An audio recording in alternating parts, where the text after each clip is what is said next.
This is not a nightmare, and that's all that matters.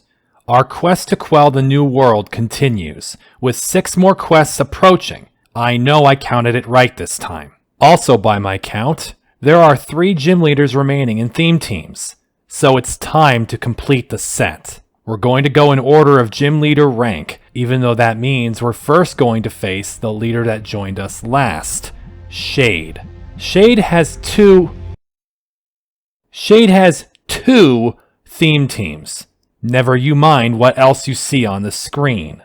The first one we tackle is Midnight Meadow.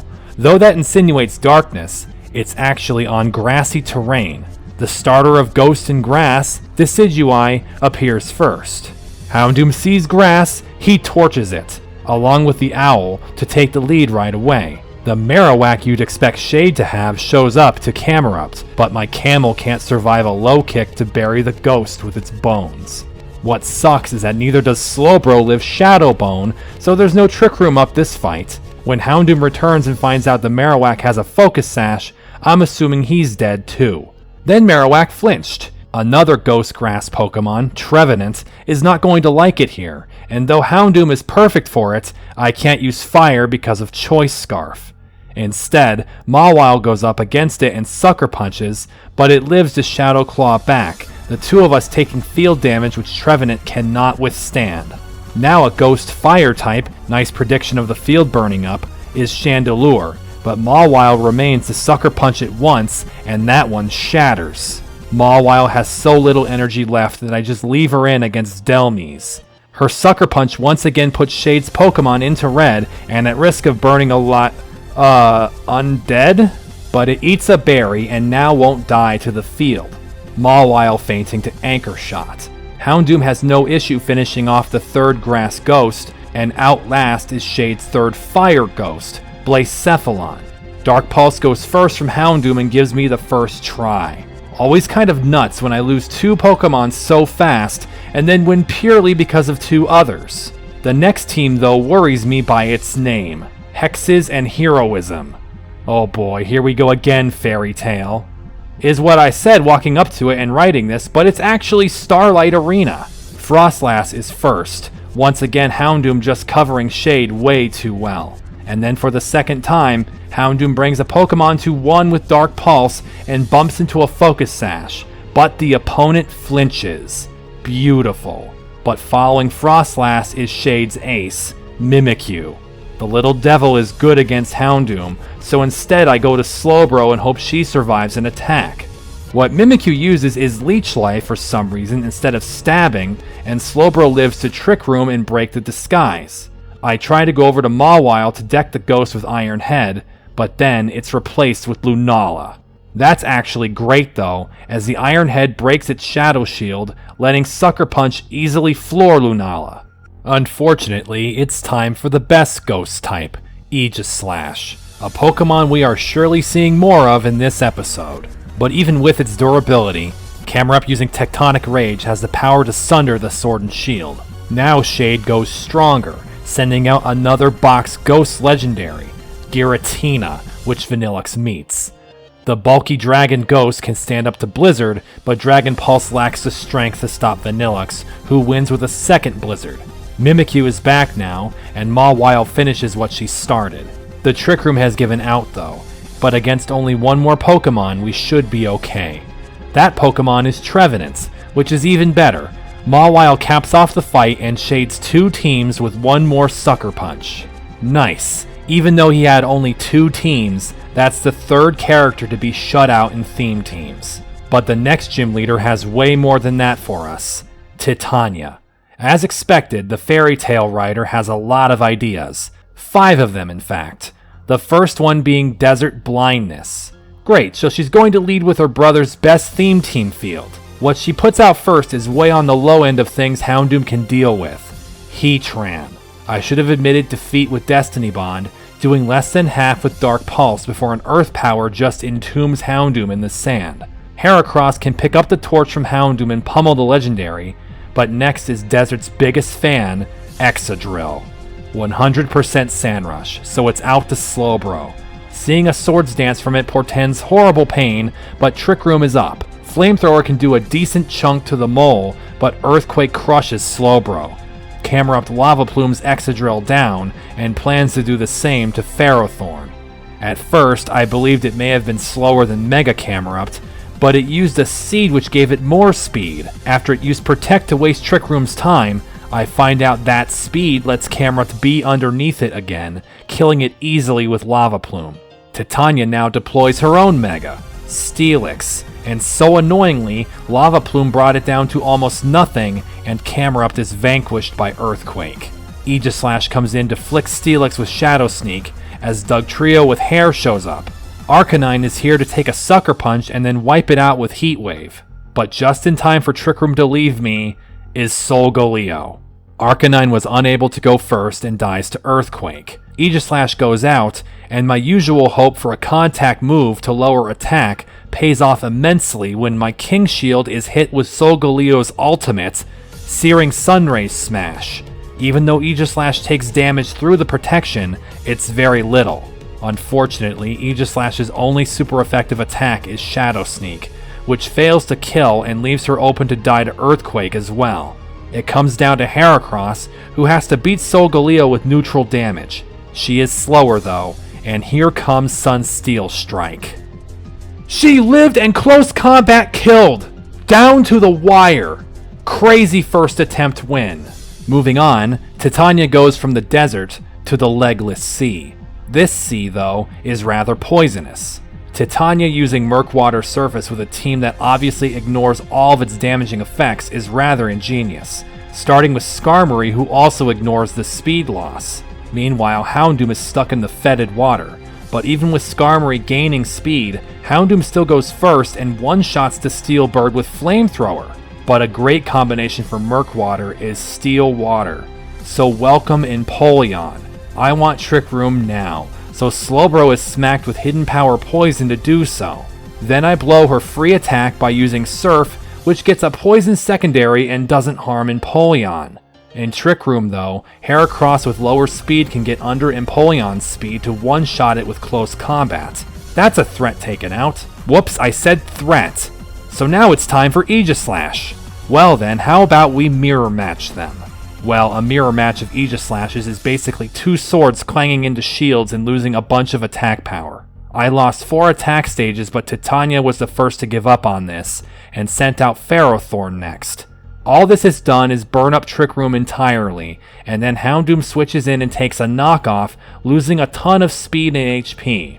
Not enough though that Ferrothorn goes before Houndoom, who incinerates it with Flamethrower. But another tough opponent is coming, Celesteela. It did have enough speed to take out Houndoom now, and my chances are sinking into that sewer water. Arcanine then came out, survived an Air Slash, didn't flinch, and hit Heat Wave, only for it to live with a fragment of HP, and Life Orb burned out Arcanine. But amazingly, even with a leftovers recovery, Celesteela didn't have the HP to live Shadow Sneak from Aegislash. Instead of sending her own Aegislash ace out again, she sends her last unknown, Magnezone. It's right now that I realize that Camerupt is awful in this fight, as his ground moves don't work. Instead, I use Heracross, but Magnezone is faster and uses a conducting Thunderbolt. Heracross live that? Close combat returns fire and one-shots the magnet Pokemon. Unfortunately, the toxic water takes the last 4 HP away from Heracross, and I am forced to fight Aegislash with Aegislash and Camerupt. But it's right now that the fact that Murkwater does not reduce fire damage comes into play in the biggest way possible. Aegislash went for Swords Dance, but Camerupt's full power Lava Plume was enough to kill Aegislash. I won that? I tell you what, had Camerupt not done it, it may have become the most boring and infuriating loss ever, as 2 Aegislash would sit there king shielding until mine ran out, and its Swords danced back up to positive stages to kill me. Incredible job, Camerupt! But beating Titania on the first try twice now has made her mad enough to bring 40 Nights of Fire upon us. And all that entails is sicking 6 Heatrans on us. The field is Corrosive Mist, the same as the anomaly battle we had against the Story Heatran, and that allows Houndoom to live it, exploding to his Heat Wave. Unfortunately, both of the Heatrans also lived. Not Heracross though, she was in the very wrong place at the very wrong time. What sucks is that most of these damn Heatrans are floating on balloons, and that makes Camerupt only kill Houndoom with Earthquake and neither of my opponents. Camerupt is taken down while Slowbro didn't bother with Trick Room and tried Surfing. It only did half to the two of them, but only Arcanine was attacked next turn, beating her, and a second Surf takes down 2 Heatrans. But the remaining 4 are just not possible to deal with. Another loss that brought it down to 1 Heatran takes us to the third attempt. Greninja and Rotom lead off, but only Greninja can hit them with Surf before a Heat Wave blows up the mist again, and my 2 openers are gone.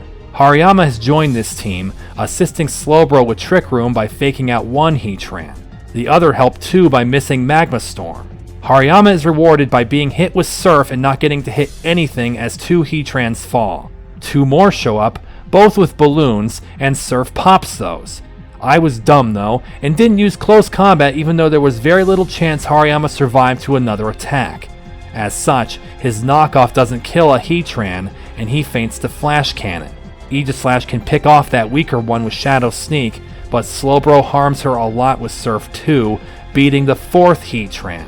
I assume if the game allowed 40 Pokemon on a team, there would be 40 Heatrans to tie into the theme team name. Instead, these are the last 2, and while Aegislash King Shields, Slowbro surfs them, neither of my side fainting. Slowbro and Trick Room being alive means one last Surf wins the fight.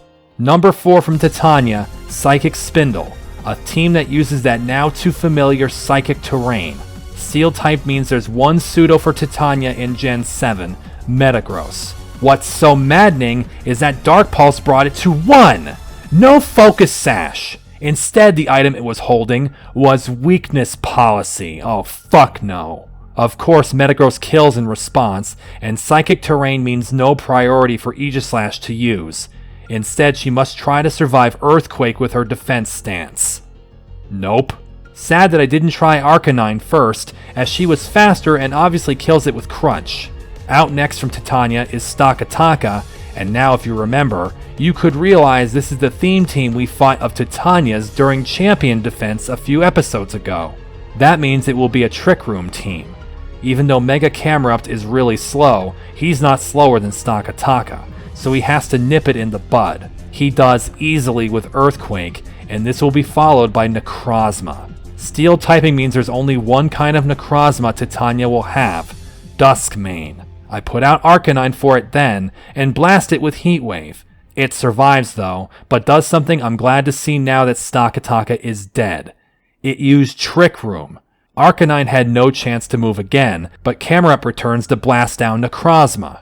But I'm nearly upset when Ferrothorn shows up and is still slower than Camerupt, trying for Power Whip. It missed! Thank goodness. Lava Plume disintegrates that, and Camerupt continues erupting to destroy Titania's last 2 Pokemon, Bronzong, then Magearna. It's awesome that Magearna was one-shot by that, giving us a 3rd theme team from Titania done in a single attempt. Last one, as is fitting for a fairy tale enthusiast, tells a tale of the witch's hut. Of course, that hut is situated in a swamp.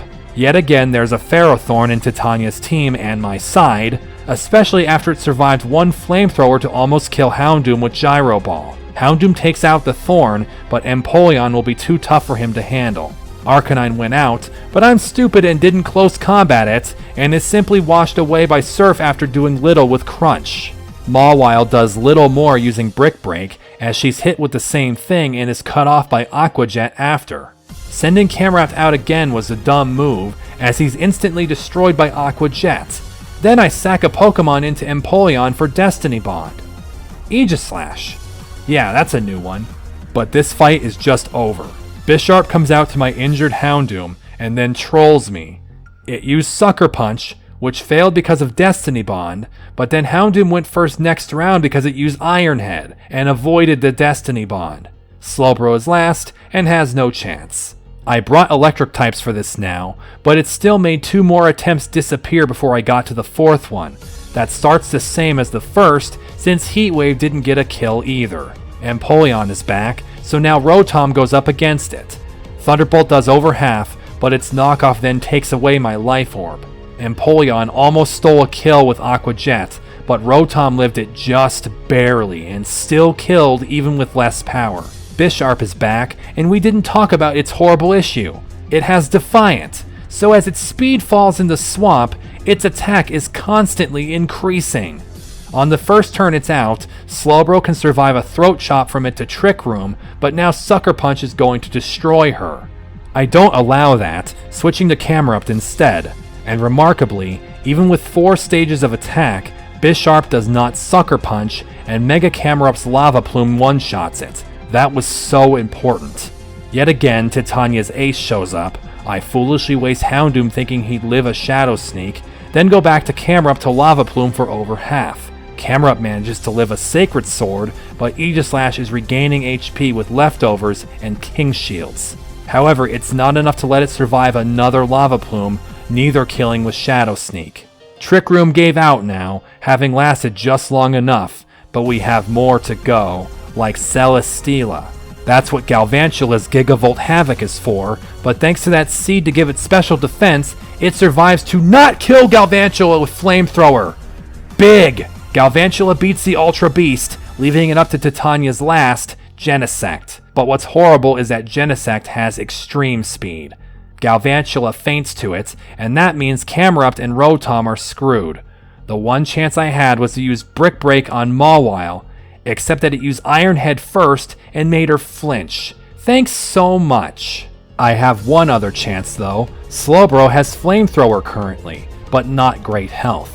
I have what I need to do a Regenerator Sack though, which lets me see that Genesect was going to U-turn on Slowbro. It kills Rotom, and I decide to go all in on this strat to bring Slowbro's HP to max. Camerupt is fed to Genesect, and Slowbro returns, nowhere else to run.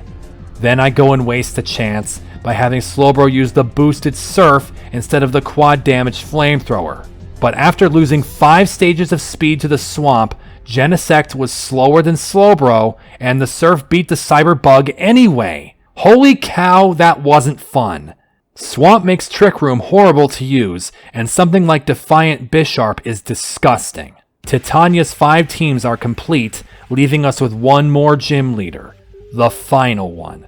Saphira. She has 4 theme teams, mostly the names of mythical creatures, the first one being Naga. I would think that Naga would have a water theme, but instead we are on psychic terrain again. The first thing against us is Dialga, and Houndoom is definitely not suited to that. Then that becomes completely true when he's not even faster and died to Draco Meteor before he could make Dialga go with him. Slowbro then goes out to put up Trick Room and dodged a Thunder to do so. Then not only that, but Slowbro somehow went on to use poor Flamethrowers to wear down the Dialga, and won because it landed 2 Thunders out of 5. This is not happening again, so let's hope we win this now. The next dragon from Saphira is Giratina, and things aren't looking good. Drampa's Dragon Pulse doesn't stop the Distortion Warrior, and its Dragon Pulse kills Drampa. Mawile plays the Dragon Rough to beat it, but we are already out of Trick Room from Dialga. Slowbro is alive to maybe do another, but in front of a Palkia that's not likely without some regeneration. This gets proven when I go for it, only for Spatial Wren to take her down before she could do it. Now Vanillix has to survive something to try freeze-drying it. He does not survive Aura Sphere. It turns out Palkia, and pretty much all of Saphira's team, are just ungodly fast, as after Mawile dies to Fire Blast, Greninja is outspeed and dies to Aura Sphere too. I put Slowbro up front this time, and after throwing away an attempt due to Paralysis stealing my Trick Room turn at the very start, Slowbro barely survives Thunder when Draco Meteor didn't precede it to Trick Room. This time she faints right after, but Camerupt is better suited to beat Dialga. His Tectonic Rage does the rest of the work, and Mawile is here for Giratina. Mawile is just that much stronger than Drampa, as she's able to one-shot it with Play Rough even though Giratina's 2 defenses are the same. But when I see that Saphira is sending out Necrozma next, just like Titania, I know there's only one Necrozma it can be. Ultra Necrozma. And Vanillix blizzards it down right away. Now we come back to the Palkia that killed Vanillix before, and this time, Freeze Dry goes first and kills the Palkia, something that should always be the case. Saphira sends out a Latias now, and it Mega evolves. Blizzard is not enough to kill the Mega, but its Psychic can't kill Vanillux either, so we bring it down to one more opponent. But it's the worst opponent we could see when Trick Room just left me. Noivern. You bastard. I use Houndoom, hoping he'll survive the first hit, and what? He was faster? He used Destiny Bond, and then the Focus Blast hit Houndoom and killed him. Wow, that was a turn. Easily Noivern could miss that and enrage me, but we got out of this one in decent shape. But cut off one head, there's always another. Just like a Hydra. Now this one is on water surface. I feel like the names could have been reversed. Houndoom yet again is screwed, as the leading Kingdra just outspeeds him to kill with Surf. Like always on water surface, and especially against a dragon user, freezing the water is our best bet. Slowbro survives to Trick Room, does some damage and dies, and Vanillux is ready. Due to Life Orb damage, Kingdra is already at half, so instead of the sure kill Freeze Dry, Vanillux can finish it off with Blizzard and also freeze the water, setting up the combo easily. Palkia showed up again thinking Ice wasn't a big deal for it. Then Freeze Dry happened. Hydreigon is no better against Vanillux, being whited out by Blizzard. Giratina Origin form shows up, but that drop in defense seals its fate against another Blizzard. Saphira megas her Latias again, but with the field in my favor this time, it can't survive Blizzard. Nor can its partner Latios, especially since it can't also Mega. This could be why Dragon's Den was made, to prevent Saphira's gym fight from looking like that. Saphira's next theme team is named Worm, and she takes us to a place of myth for it, Fairy Tale Field. Though fairy types get more powerful here, so do dragons, her first being Dialga again. Without Camerupt in my party, the only way we kill this thing reasonably is with Destiny Bond, and so it goes. Latias is back, but not Mega this time, instead going for Calm Mind as I begin Trick Room.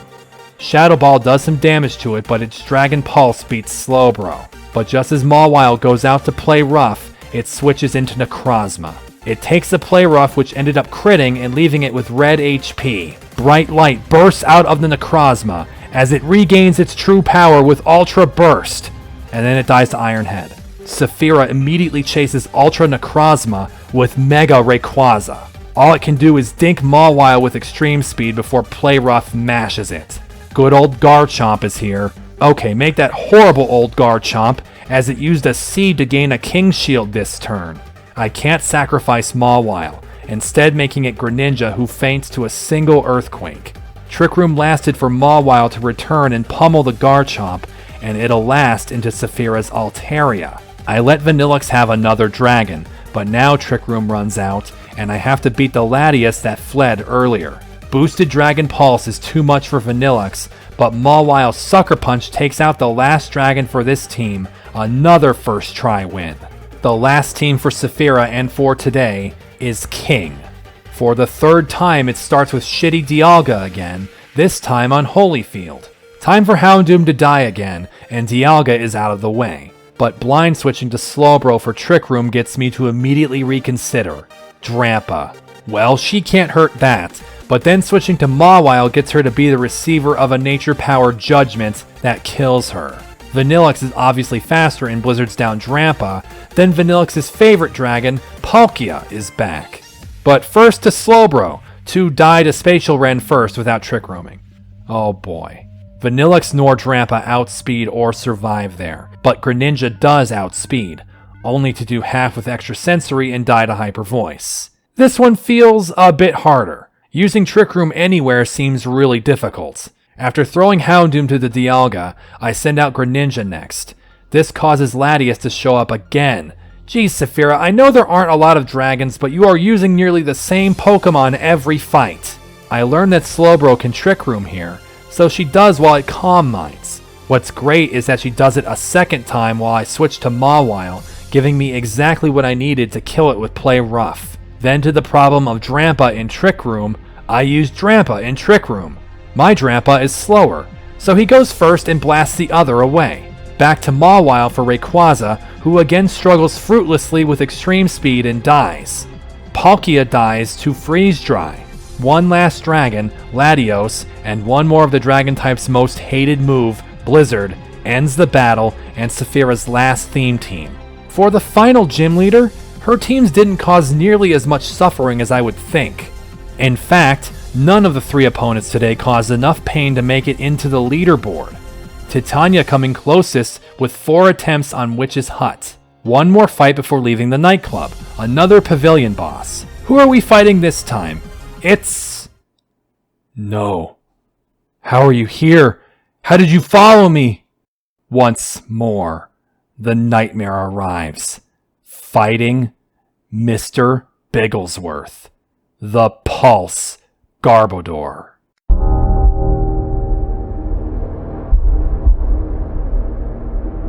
The unintended Pulse recipient leads against Greninja using a Ferrothorn.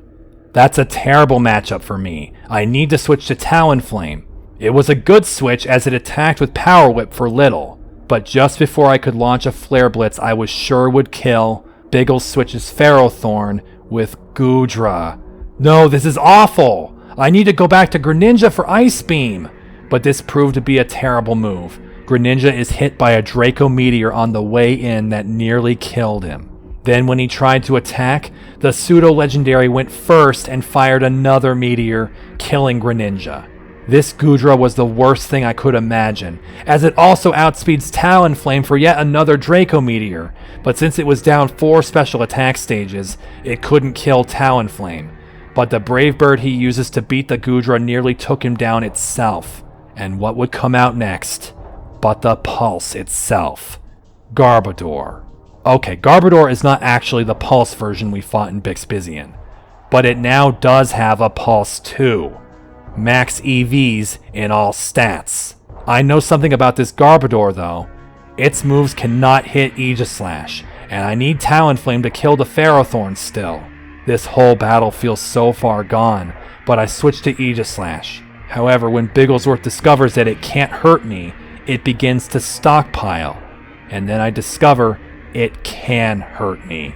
I didn't read his held item was a Rocky Helmet. Aegislash hurts herself each time trying to beat this creature. But even though I probably still can beat the Garbodor with Iron Heads, Mr. Biggles decides that it should change back to Ferrothorn. This is horrible. Its Iron Barbs also hurt Aegislash, and her Iron Head does not do good damage to the Thorn Pokemon. I try to keep chipping the Grass type down, but I made a mistake and went for Shadow Sneak when it had Knockoff. Aegislash was open and struck down. Now my last Pokemon is Talonflame, and if he had the HP left, then he could have survived his own Flare Blitz that killed the Ferrothorn. Instead, his body gives out, and the only one left standing was the Garbodor. I couldn't stop them. So I have to bring up something else now, because I can't not. You know how I said it would be too difficult to show all of the pavilion bosses because they show up randomly? To be clear, there's a pool of 39 boss fights that can appear in this pavilion. Some of them just different teams of the same character. Do you want to know when I finally encountered Mr. Bigglesworth to show for this video? Last. Dead fucking last. I found every other boss in the pavilion before him. Multiple times.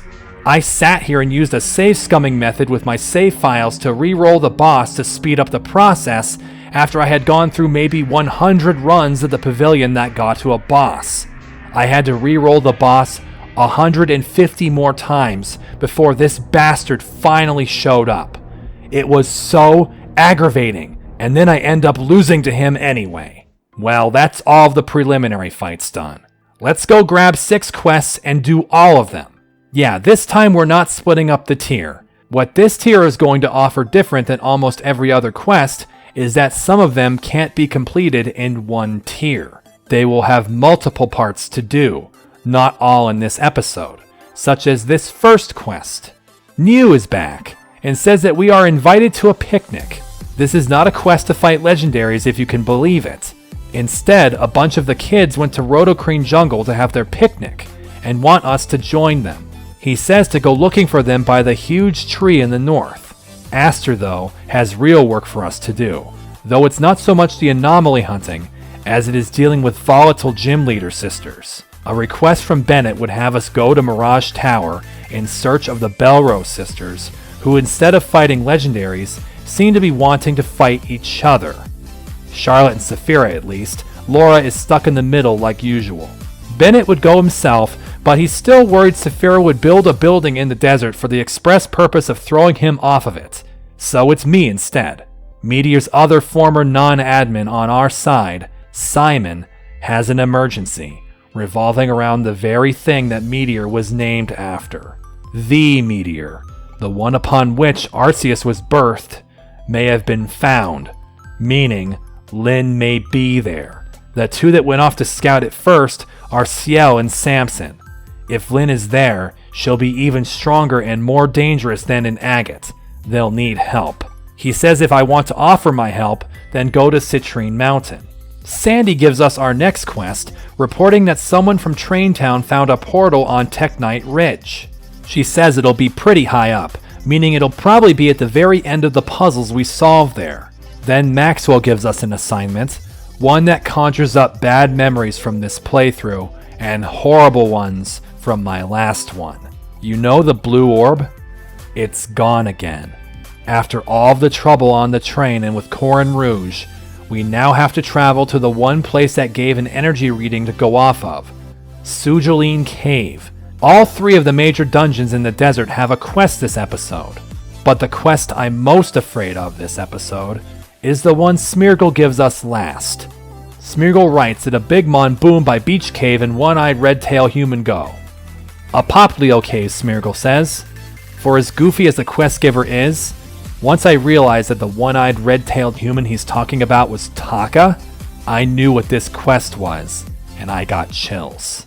I have the perfect solution for that. We're going to the desert and doing all three of those quests first. Out there we catch this shiny Aeron. Of the three to do, we're starting by heading for Teknite Mountains, which you can easily traverse through if you had already done the puzzle back when it was first available.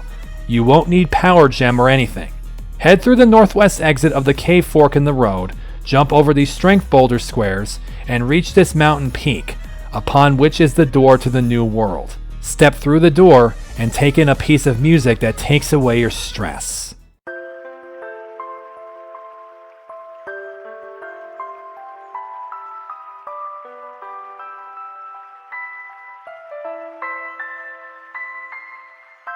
This is Glitch X City's remix of Diamond and Pearl's Pokemon League theme, but lo-fi. It's super relaxing, and very unfortunately underused. As far as I know, only this place uses this track. It even plays during the wild encounters here, such as against another new Ultra Beast, Celesteela. I used the rest of the Beast Balls on it, catching it normally. Shiny, it would get some red and orange highlights. To the north in this quiet place of the New World, you'll find Adrian, standing before a still pond of starlight. They're happy to see us, and is that mutual? Thank goodness that was all a horrible dream, Adrian. They believed they were going to come up here and help with the anomalies like everyone else has. Instead, the time when Adrian went into the field, they found nothing needing containment. All there is this pool of starlight with some shadows flitting under the surface. It gives Adrian time to breathe instead, away from all of the responsibilities heaped on them. Adrian says that even though they hate how many years they lost frozen in time, they muse maybe they'd do it again, to jump into the future to make sure that Reborn is still on the right track. They want to sit and hear every person's problems one by one, but knows they won't live forever, and isn't unique in that desire either. For now, it's good enough to just breathe. They thank us for listening and our efforts. See you, Adrian. With the fairy leader departed, you may think that is it for this realm, and you're almost right. At first, it would seem like we have nothing to do here other than encounter extra type nulls and pick up this Z-cell. However, once again, you have to solve the puzzle by doing something you wouldn't expect to work. Go fish, and you'll learn that the flitting shadows in the pond of starlight are Cosmog. That's plural. You can fish, essentially, as many of Cosmog as you want, meaning this is a spring of infinite Solgaleos and Lunalas. So of course, being that there's no preceding major battle, we should catch Cosmog shiny. After all, it has no attacking moves. If you thought catching Cosmog shiny would be any less awful than catching other post-game Pokemon, you're about to get a reality check. Sure, Cosmog has no moves that can damage you. You know what one of them is? Teleport. That is a pain in the ass. You're basically catching an Abra with Pokeballs, except it's literally 5 times more difficult. If you have no plan, then your only option is to either cold throw glitter balls or hope it uses splash so you can damage it. At first, I was using Mawile with false swipe to do this, but the amount of failures that quickly built up then paired with another fact. I have to do this twice. Once for Solgaleo, once for Lunala.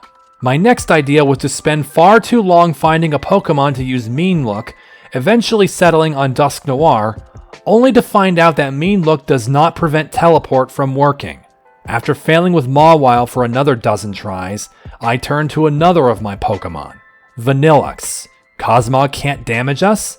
Then the solution is to make it damage us. I taunt it, and now it must use Struggle against us. This is the best way I could think of making it both stay there and take damage to make it easier to catch. When the taunt wears off, it will have a quarter of its health left. Trust me though, this was still not fun. But eventually, this method paid off and I caught my first Cosmog, its shiny form being more shadowy than usual. Then another 5 minutes of resetting, I caught the second one, and now we can get to evolving them into our Gen 7 box legendaries. It's rather simple. First, of course, level up the 2 Cosmogs to evolve them into Cosmoem. Shiny Cosmoem's gold exterior is now silver. The second step in retail Pokemon is to level up Cosmoem, after which you obtain a legendary corresponding to the game you're playing. In Sun, you get Solgaleo. In Moon, you get Lunala. Obviously, Reborn is neither of those games, so it defaults to the easy day versus night paradigm. During the night, Cosmoem gaining a level evolves it into Lunala, the shiny form of which is this cool looking monochromatic design. Then wait until day, or change your system clock, to evolve the other Cosmoem into Solgaleo. It takes on a gunmetal gray color with red details. Also really cool. With this, specifically obtaining Cosmoem, we have now seen every Pokemon in the game, and we are only 20 Pokemon away from completing the entire Pokedex. Let's make it 19. We're still on the hunt for the Ultra Beast for B, which will require us to get Nagana Dell. So I teach our Poipole Dragon Pulse and evolve it. Only 3 more Ultra Beasts left. With this, one quest is already done, so let's hike to the other side of the desert, to the southwest, and enter Sujuline Cave. Yet again, the location of the portal we need to go to is through the teeth of the puzzle we solved. If you recall, most of those teeth are still present in the back room of this ruin. All of the Garchomp statues you didn't defeat are still waiting for intruders, and you sure look like an intruder. Of course now, we are almost double their level, so bringing down several Garchomp is no problem. Just north of the exit from that trapped room, you'll find the New World Gate. I try luring out new Pokemon in these bushes, and we are now down to 2 remaining Ultra Beasts. Buzzswole. No Beast Balls left means I'm going to catch it shiny. After 5 more minutes of constant failures, I catch the bodybuilding Mosquito shiny, which makes it orange instead of red. Only Pheromosa and Xurkitree remain before we can collect a new reward from B. Continue north now to quickly find we are not alone. Florinia has come here too, and it seems what she saw and felt with the laddies has stuck with her. She may still be verbose, but definitely not robotic anymore.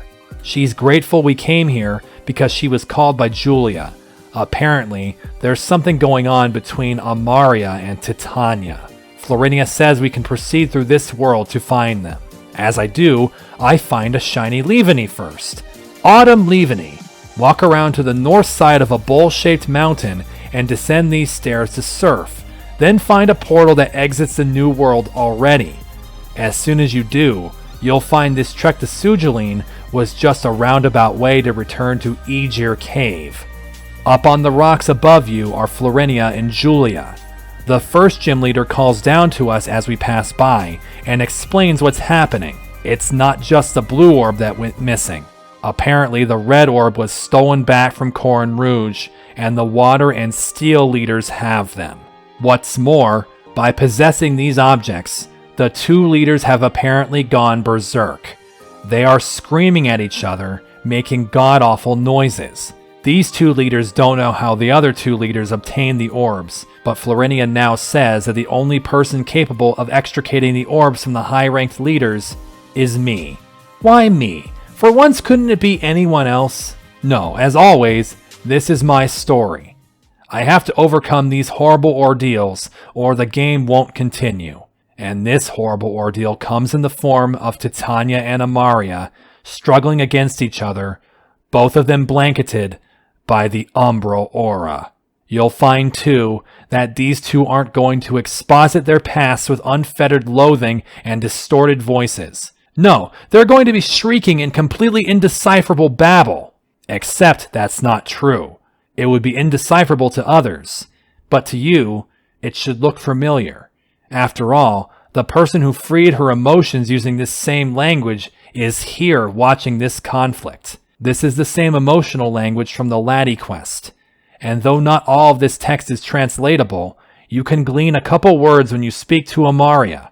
They're just screw you, but hey, you can understand her. Unfortunately for you, her words are directed not only at Titania, but also at you.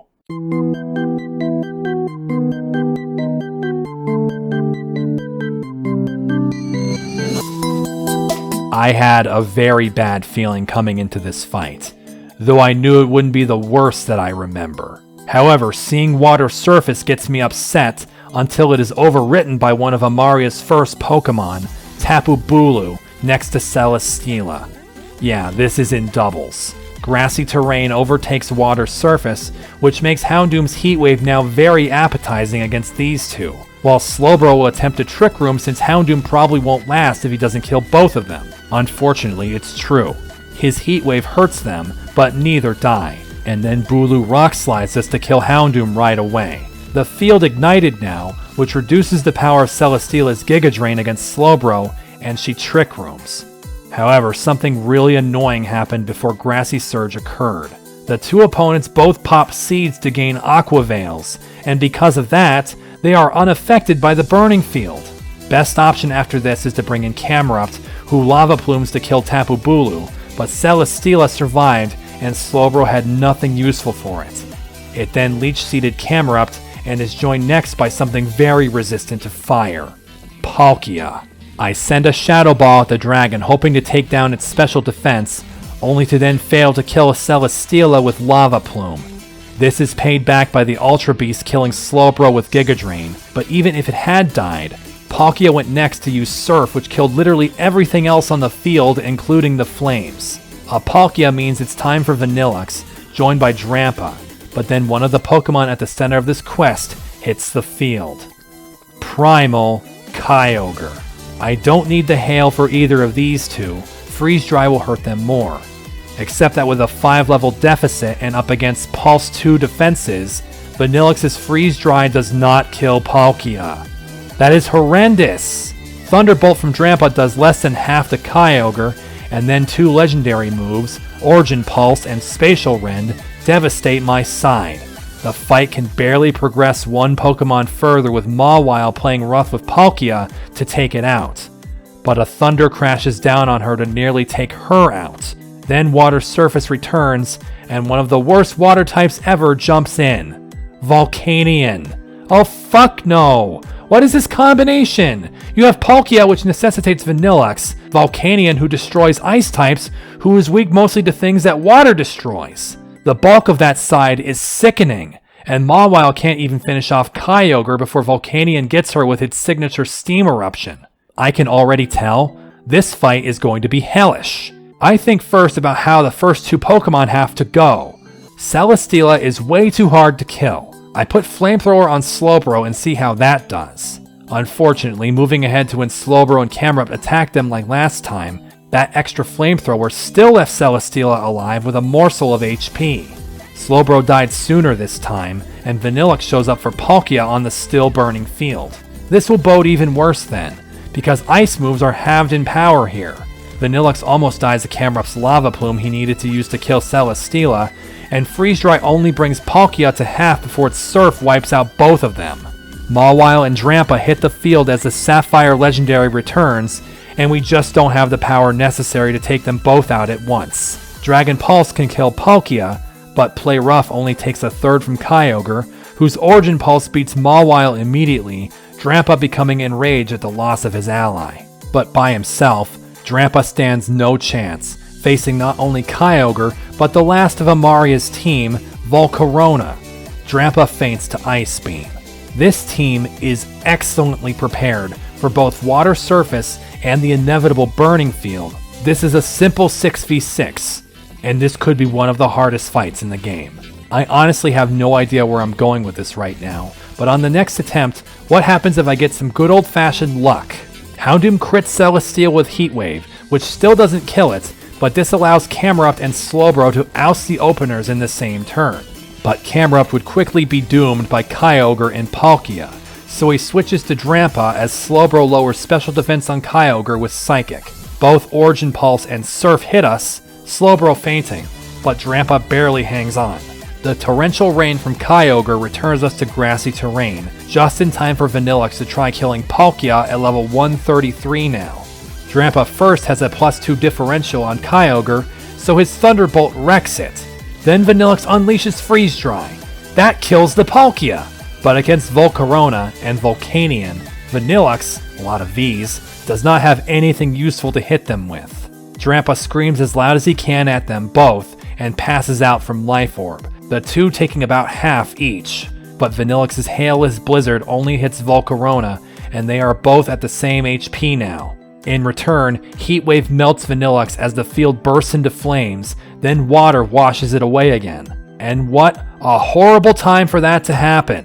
Earth Power would have been so amazing against Volcanion, but now it is useless on Water Surface. I have to use Rock Slide, which is good for Volcarona, but these two fucking Pokemon beefed up defense with their Seed while on grassy terrain.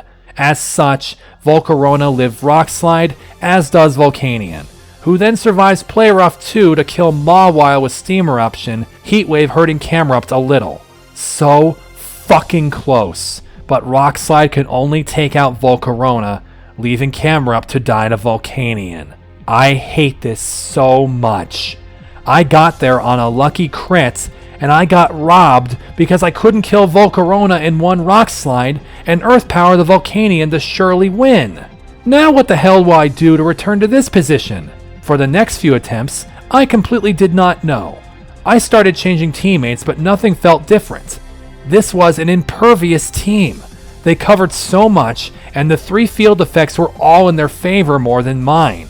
The thing I found is that Celesteela is the worst, most unkillable Pokemon.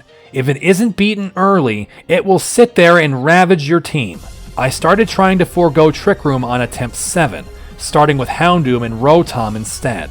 Heat Wave hurts both of them, then Rotom would use Gigavolt Havoc to kill Celesteela before it could act. What's interesting is that now Bulu may choose to use Nature Power, which became Flamethrower against Rotom by the time it went. But here's an example of why Amaria's team is so much better prepared to use these field effects than me.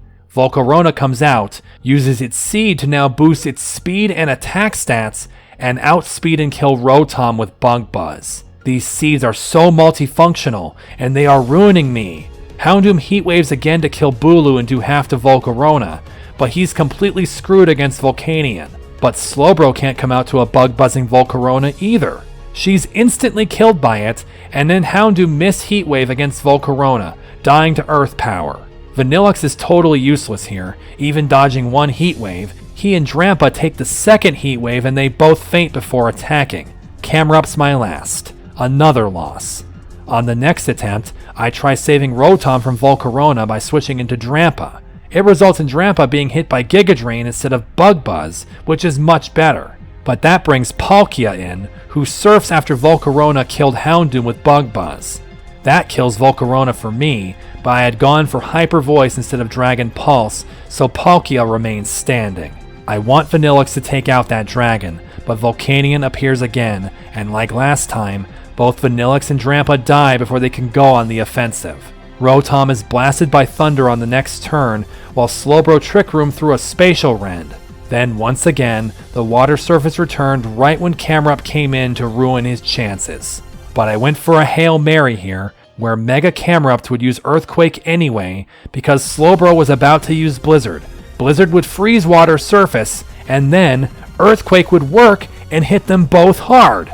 Except, Mega Camerupt is slower than Slowbro, and so in the Trick Room, Earthquake went first and failed. What a joke. This is getting me down, and commentating on all these attempts is pointless. Practically nothing changes. We jump ahead to attempt 10 after the previous one tested if Thunder killed Celesteela, so I could hold Gigavolt for later. It did not kill Celesteela. Drampa got hit by Bug Buzz switching in for Rotom, so he's done for. Him and Houndoom faint easily. Then a Volcarona with one speed stage is faster than Mega Alakazam and kills him with Heat Wave. I thought for sure that Slowbro would die out there to it, but she manages to dodge one Heat Wave and survive another to Trick Room. The seeds they use while on Burning Field starts Fire Spins on them, which now finishes off the Volcarona for me, but it's replaced by Kyogre, which I can barely deal with either. Rotom comes out and Trick Room benefits it even though it's very fast, and Slowbro and Rotom pile on the Volcanion to just kill it. Amazingly, they then both survived Origin Pulse, and Slowbro survived a Burning Field hit, just as we return to water surface and Palkia is here. But the next turn goes from excitement to misery in 1 second flat.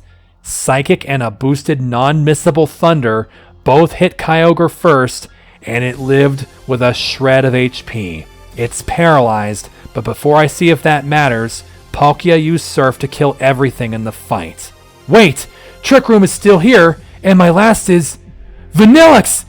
Holy shit! The Clutch Master! He uses Freeze Dry, and... The most debilitating, depressing way I have ever lost a fight. If you ever think that 2 levels don't matter, just watch this clip again, where a level 133 Vanillix failed to kill level 135 Palkia with Freeze Dry by single digits of HP. Of course, it used billion times boosted Surf and kills Vanillix. I had my head in my hands on that one, I tell you. It wasn't like bumping Vanillix up 2 levels let me win the next attempt either.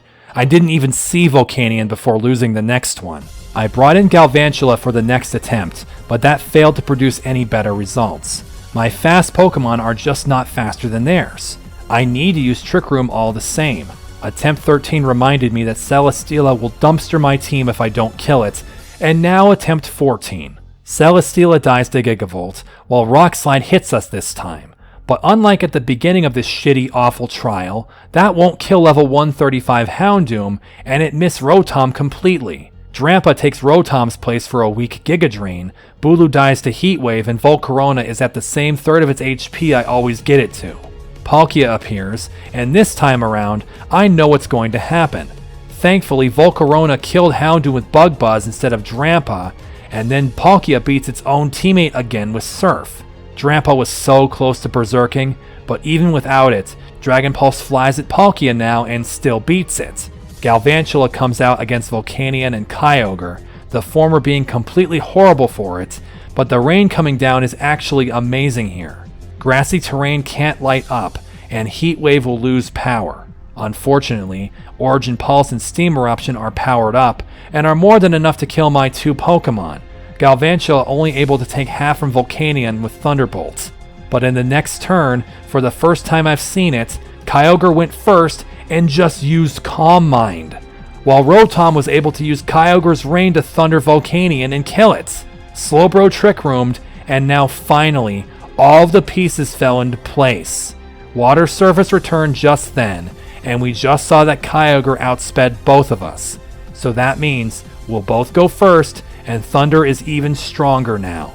Then to cement this, Slowbro's Psychic drops to special defense stage, rendering the following Thunder the victorious move. Fucking hell, Amaria! That fight just shows up and eats 14 attempts, and feels like I got so lucky to do even that. I'll say it again. I hate water teams, and this was one of the most egregious ones in the entire game. At last, though, it's over, and now we have to fight the other gym leader Umbral battle. It's a good thing there's a light shard down there. Go grab it and prepare for the Steel Leader's fight.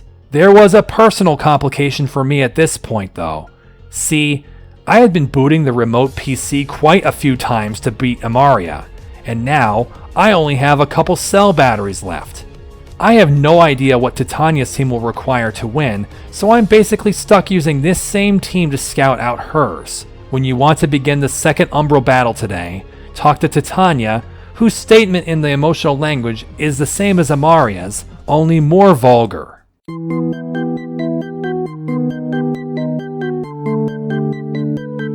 We now face Umbral Titania, but what's really good is that she doesn't also use Water Surface. She uses Cave Field, which is a big step down in shitty things to deal with, but the Steel Leader starts with anything but Steel. Togekiss and Mega Diancie. Rotom has the moves to hit either one of those two opponents well. What it doesn't have is the speed. After a pitiful heat wave from Houndoom, Diancie uses Diamond Storm, and there go my two openers. I don't see this turning around. With the cave now turned to Crystal Cavern instead, I send out Slowbro and Galvantula. I'm just begging Galvantula to be fast enough. He's not, and Diamond Storm claims another victim, while even worse, Togekiss's Ancient Power used a Crystal type mechanic I have not once mentioned since I talked about this field effect. In the moment it hit Slowbro with Ancient Power, it had the Grass type, which was plenty strong to beat her before Trick Room. Vanillix and Drampa come out to a basically untouched opponent, and Vanillix is just crushed. Drampa survives both Diamond Storm and a not very effective Ancient Power to kill Togekiss with Hyper Voice. So Titania puts Regigigas in Drampa's way now. Okay, well let's change some teammates. We go back to my usual cast, except Hariyama is standing in for Vanillix, as I don't see him doing great on a rock-centric field. On the next attempt, there's no reason to think Houndoom can do anything but Destiny Bond, so he does, and that claims the Diancie, but Slowbro is really close to death. She gets hit by Ancient Power, but this time, even though that move is boosted twice, it was on one of the types that is bad against Slowbro, so she lived to Trick Room. Camerupt comes in then to be faced with Mars Shadow. Boy, that'll be the end of Slowbro. But I can dupe that Mythical with a switch to Drampa, and Shadow Sneak goes nowhere. But then insanely bad luck occurs right after. Camerupt missed Rock Slide on Togekiss, who was all I needed to beat with that. Then it almost kills Camerupt with Ancient Power, and pulls off the Quint boost. That's some shit. But wait, it gets better. Not only is Camerupt Shadow snuck down, Drampa's Thunder lands on Togekiss and still doesn't kill it, and then its next Ancient Power kills Drampa, and it gets the Quint boost again. No. We start again to see Slowbro stand tall against Togekiss again, and this time I bring in Mawile to make absolutely sure that Togekiss dies. Regigigas has shown up instead, and I just hope Slow Start isn't slow enough to stop Mawile. It wasn't. Slowbro hits it with a Psychic while Mawile killed Togekiss. Then Slowbro fainted to Secret Power. There's one Pokemon to expect in this fight, and here it comes. Primal Groudon. This Primal has a way better ability in my opinion than its counterpart. Kyogre's Primordial Sea just makes it so Thunder doesn't miss. But Desolate Land? Yeah, let's just take away all but one weakness from Groudon, and give it ridiculous defense so that weakness is shored up immensely. But I have the Achilles heel of Primal Groudon. Camerupt with Earth Power. Furthermore, it becomes Special Tectonic Rage, and the Ruby Primal is destroyed in one hit. Then Mawile basically gave me a bowl of gravy, because her Iron Head made Regigigas flinch. But the last unknown from one of the gym leaders we fought in the nightclub today is a Pokemon we saw a lot of from another, Dialga. Good thing ground works there too, but things don't go so well this time. Even though that Dialga may survive Earth Power and piling on with Play Rough, both hits still weren't enough to kill Dialga, and it Power Gems Camerupt to death while Mawile got Thunder Waved. crystal cavern crops up again as I bring in Hariyama, who will fake out the dragon to finish it off, but the bulky Reggie survives play rough too. However, Power Gem from it does little to Hariyama. All Umbral Titania has left is Marshadow, but Trick Room is comfortably still around. Play rough to Marshadow and close combat to Regigigas, and we defeat Umbral Titania. Yeah, 3 attempts. That's a lot more satisfying, and it speaks volumes about how bad Water's surface is. Titania's Umbral aura now dissipates as well, and the 2 leaders are now unconscious. Florinia joins us now to thank us for subduing them, but says we should remove the orbs from them before they awaken. The moment I attempt to do so, they both jump up from the ground and their umbral auras surge back into existence. Holy shit, that was all for nothing. Florinia is silent for a moment, but approaches the matter analytically again. She reasons that the orbs are resonating with the anomalous energy around here to cause the umbral auras to refresh as we saw. The orbs have a possessive effect, and also react to each other. In essence, with the 2 orbs brought together like this, it will force their host to remain locked in this struggle. That's when she thinks about trying to use a competing third source. She says something like a jade or emerald orb would be perfect for this situation, but no such thing exists. Nor would these orbs, generated from the new world, have to obey the rules of the originals. Hey Julia, but the orbs still represent their original legendaries, and so we may be able to neutralize this standoff with a neutral guardian. She asks then if I know what she's talking about. Yeah, I got it. Great, when I obtain Rayquaza, return here. Florinia says she will stay here to study the situation and try to prevent it from escalating, and also that she is worried for her 2 friends. Then Julia asks Florinia if she needs a ride off the island since she has no water types, while finding another perfectly good 4th wall to break. And she's off.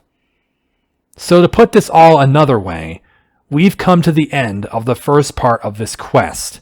Advancement of this quest cannot continue until we have Rayquaza, and spoilers, it's not in this tier of quests. That means it's time to get out of here and find our way to the final quest in the desert today. Like I said the last time we visited Mirage Tower, it's way easier to go back to it by flying to Train Town and entering this house to the south to use this teleporter. Inside the first room of the tower is Laura. She starts to scold Bennett until she realizes we are not him. But she's still not so pleased about us being here, knowing it was Bennett who wanted us to come here. She wanted to keep this all in family, happy and smiling. There is no smiling. Laura explains how during this trip, the eldest Belrose exerted her overprotectiveness too much on the youngest one. Charlotte stormed off up the tower with Laura following until Charlotte told her to give her space. When Laura returned, Saphira was nowhere to be found. She believes she must have descended instead. Despite her annoyance with Bennett butting in without her permission, she asks for our help without hesitation. It's your choice whether you venture up or down first, but I chose to go up to find Charlotte first. It takes going through the entire regular tower and the outside irregular tower to reach the final room where Honedge was found. In that room is a new door.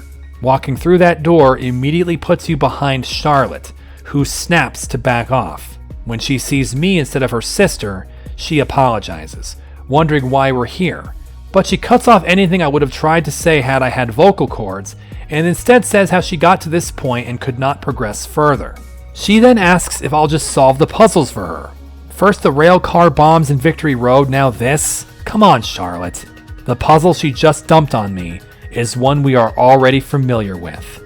It's time for the souped up version of the pyramid sliding puzzle that we did in the tower already.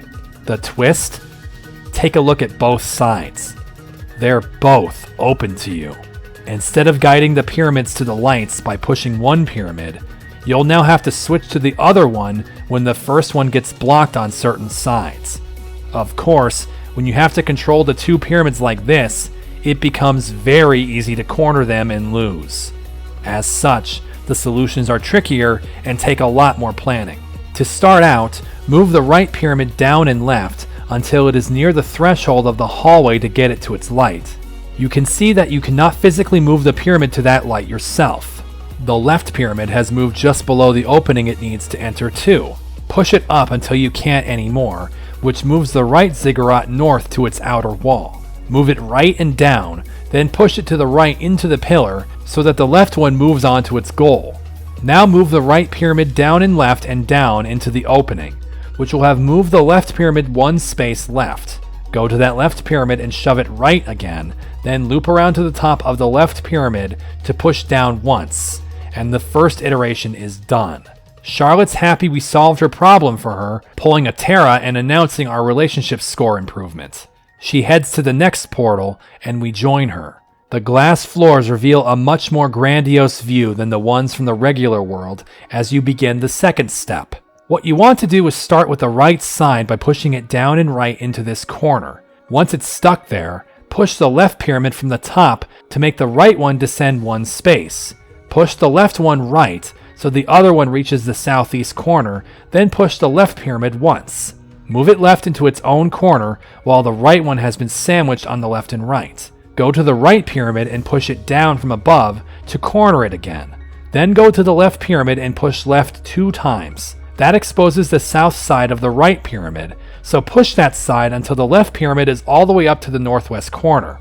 Now push the right pyramid until both of them are as far right as they can go. Push the left pyramid up 3 times, then left twice. Both pyramids will be hovering vertically over their light. Go to the right pyramid and push down until the puzzle is solved. Charlotte is impressed, mentioning how she doesn't get how we have the energy for this. Sometimes I also wonder. She goes on to reveal how she has been dealing with what she learned at Victory Road. That Sirius was responsible for the fire that killed their parents. She has no idea what to do with her life, barely having the energy to get up in the morning. But she continues to hide under edgy quips, rather self-aware about it. She disappears into the next portal. Now the glass floor covers the entire room, showing the spectacular view of space. You can start by pressing the left pyramid left until the right one rests on its goal. Then move it up into this corner.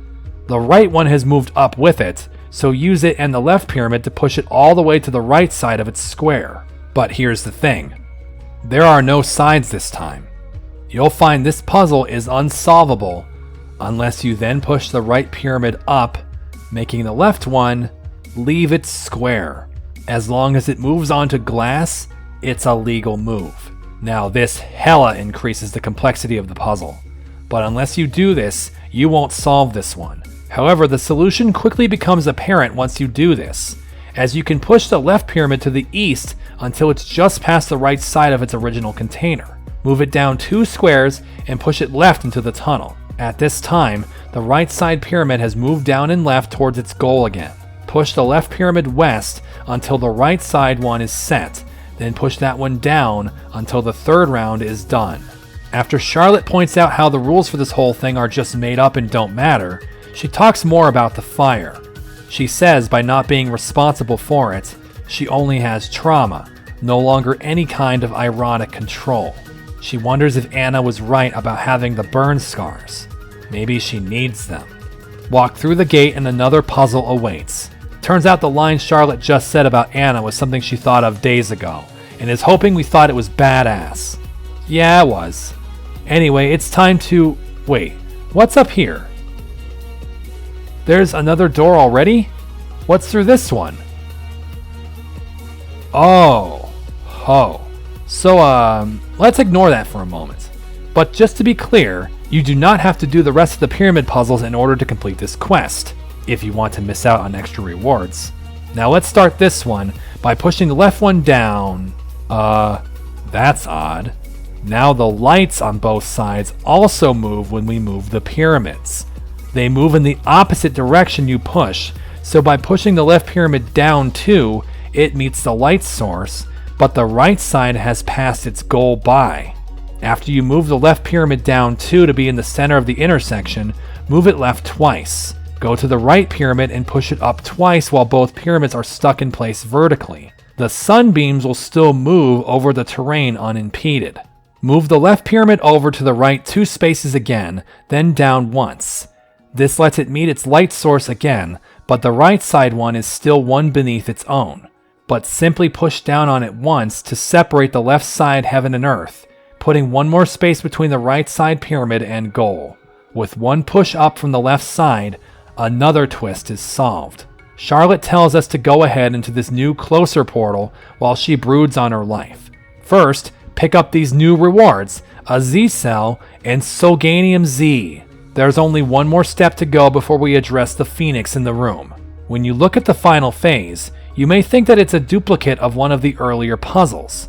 You push the right pyramid down and right to corner it, move it down and right with the left pyramid, then move the left pyramid north once and west until it hits the wall. Move the right pyramid up until both pyramids are in corners, and this is where you'll see the puzzle is different, and quite a bit harder.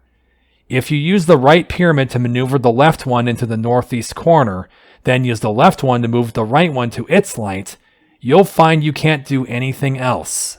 You still need to move the left pyramid one more space to the left, but both are blocked from doing so. What you have to do is move the left pyramid to one space to the left of the corner, then use it to move the right pyramid west and north into this T shape. From this position, move the right pyramid to the left once, then press the left one down into the corner.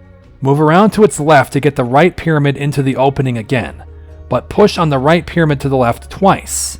Push the left pyramid back to the right once. What this has done is align the two pyramids such that pushing the right one down now sends the left one into the crevice with the goal light, while the right one can still be pushed left once to be just above its light. Only in this way will the left side's top face be accessible, which you can push on to slide the right pyramid down to conquer the last of these puzzles. I'll be honest, I solved this quite a bit faster than I was expecting. They seemed really crazy, but I ended up getting through them without as much resetting as the original set. For your extra efforts, you are given 2 more megastones. Turns out, like the pair of pyramids you've been manipulating, these are a pair too. Latiosite, Latiosite. So, who wants a ho-oh? Return to the previous room with Charlotte and walk all the way north to enter into the last room of this Neo Mirage Tower. Inside, we take on Pokemon Gold's signature legendary.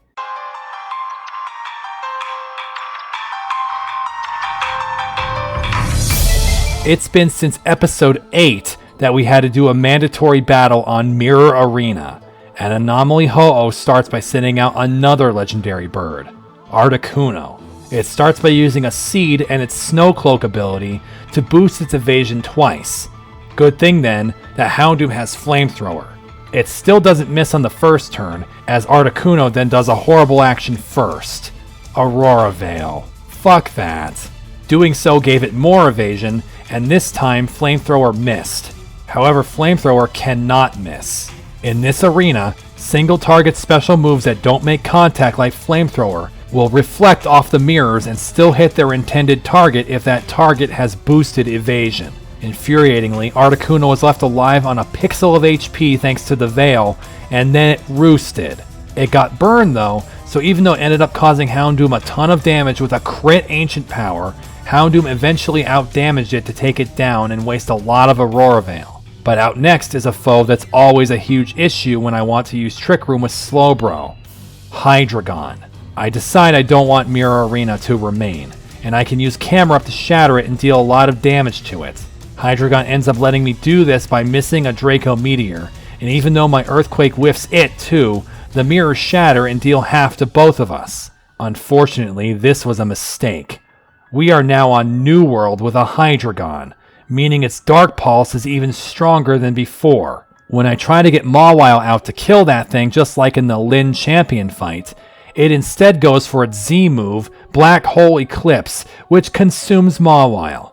Then the damn Hydreigon plays smart enough to fucking roost when Houndoom tried Destiny Bond. It kills Houndoom and Drampa, but then when Vanillix comes out, instead of just killing him too, he bails for Celesteela. Wait a second, how the fuck are we seeing a half HP Hydreigon switch for Celesteela on New World again? What kind of coincidence is that? The Ultra Beast haranguing us for the second time this episode used a Seed to Quint boost, and since it did so in the middle of a turn, its recharge is taken already. That's all I need to see. Time to reset. On the next attempt, Houndoom managed to kill Articuno and 2 flamethrowers, which may actually be worse since Aurora Veil has more life left.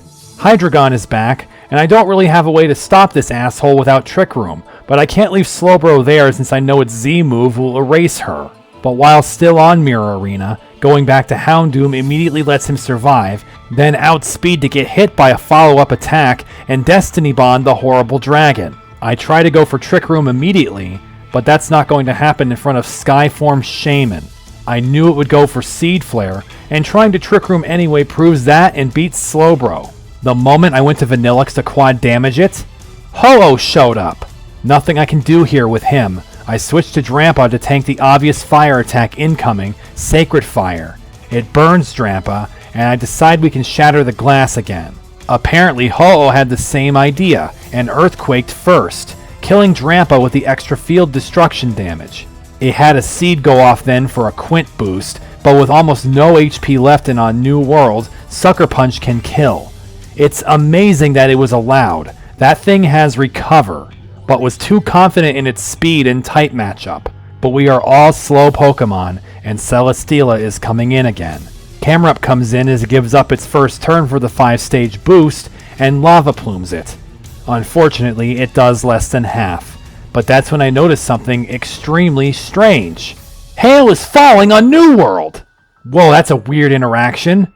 Vanillix made it hail on Mirror Arena, and once it shattered, the weather continued on even though New World forbids it otherwise. Because of that, Celesteela may die if one more Lava Plume hits it. Miraculously, Camerupt survived a flash cannon from it to send the second plume, reducing it to 1/16 and even burn for good measure. Celesteela is done, but we have 2 left, such as the last one to reveal, Latias. But even though this Latias Mega evolves, a boosted Sucker Punch from Mawile KOs the dragon. That just leaves Shaman, but that worries me a bit. I have its weakness, especially with Vanillix, but it might just be stronger. Against Vanillix, it's unfortunately true, as Seed Flare cuts off Vanillix from using the illegal Hail for Blizzard. Camerupt is not going to attack first, so it's down to Mawile to kill with Sucker Punch. Sucker Punch is not enough. Seed Flare comes back at Mawile. Holy shit! Way to clutch it out, Mawile! Surviving on 14 HP! Mawile goes for Sucker Punch again, and Shaman could not use anything but an attacking move. Wow, that was a razor-thin margin. I don't know if using Mirror Arena the whole way through is better, but it's not like I had full control to keep it that way. But man, with these low HP values, there's little chance I Glitter Ball this one. I got fortunate with its poor wild Pokemon move choices and got to throw 3 of them, but none of them took the full HP legendary. Reborn Ball then. Too bad, Ho-Oh's shiny sprite turns its orange body plumage dark blue, moving the orange to the wings. I love the way that looks. With Ho-Oh captured, Charlotte walks in now, approving of our victory. She goes on to say that she's going to switch away from fire types. Weird, Aya wanted to switch to your type, now you want to move away from it. She says it's a new direction for her. Good on you, Charlotte. As for us, we need to head a direction ourselves. Down the tower. Laura has nothing but gratitude for bringing Charlotte back, while the Tomb have a warm if somewhat humorous reunion. But speaking of reunion, we now have to delve into the much scarier basement of the tower to find the 3rd Belrose. Head into the broken pane doorway through which we found the Mimikyu that helped us beat Unfair Shiv last time. You don't have to travel very far in this catacomb to find a New World portal just south of the ladder. As soon as you pass through it, you'll find the missing Belrose standing here in this small room. One of the other gym leaders we battled in theme teams today, Saphira didn't think it would be me arriving, but she knew it wouldn't be Laura, and probably not Charlotte either. She admits right away that her overprotective attitude towards her sisters is no longer reasonable. She knows that Charlotte could even defend Saphira very well, but Saphira isn't able to let her. She knows she's stuck in the past, and like Charlotte, doesn't know how to proceed, both emotionally and puzzly. She mentions the nearby spiderweb could be easily removed with a flamethrower, but she doesn't want to continue feeling like she's constantly at war. She doesn't have an opponent anymore. Besides the impassable spiderweb, there's also a ladder down. It leads to another tiny room that is seemingly empty, a dead end in more than one sense. Except there's another pane of mirrors here, one you can smash like in the tower proper. But if you smash this mirror,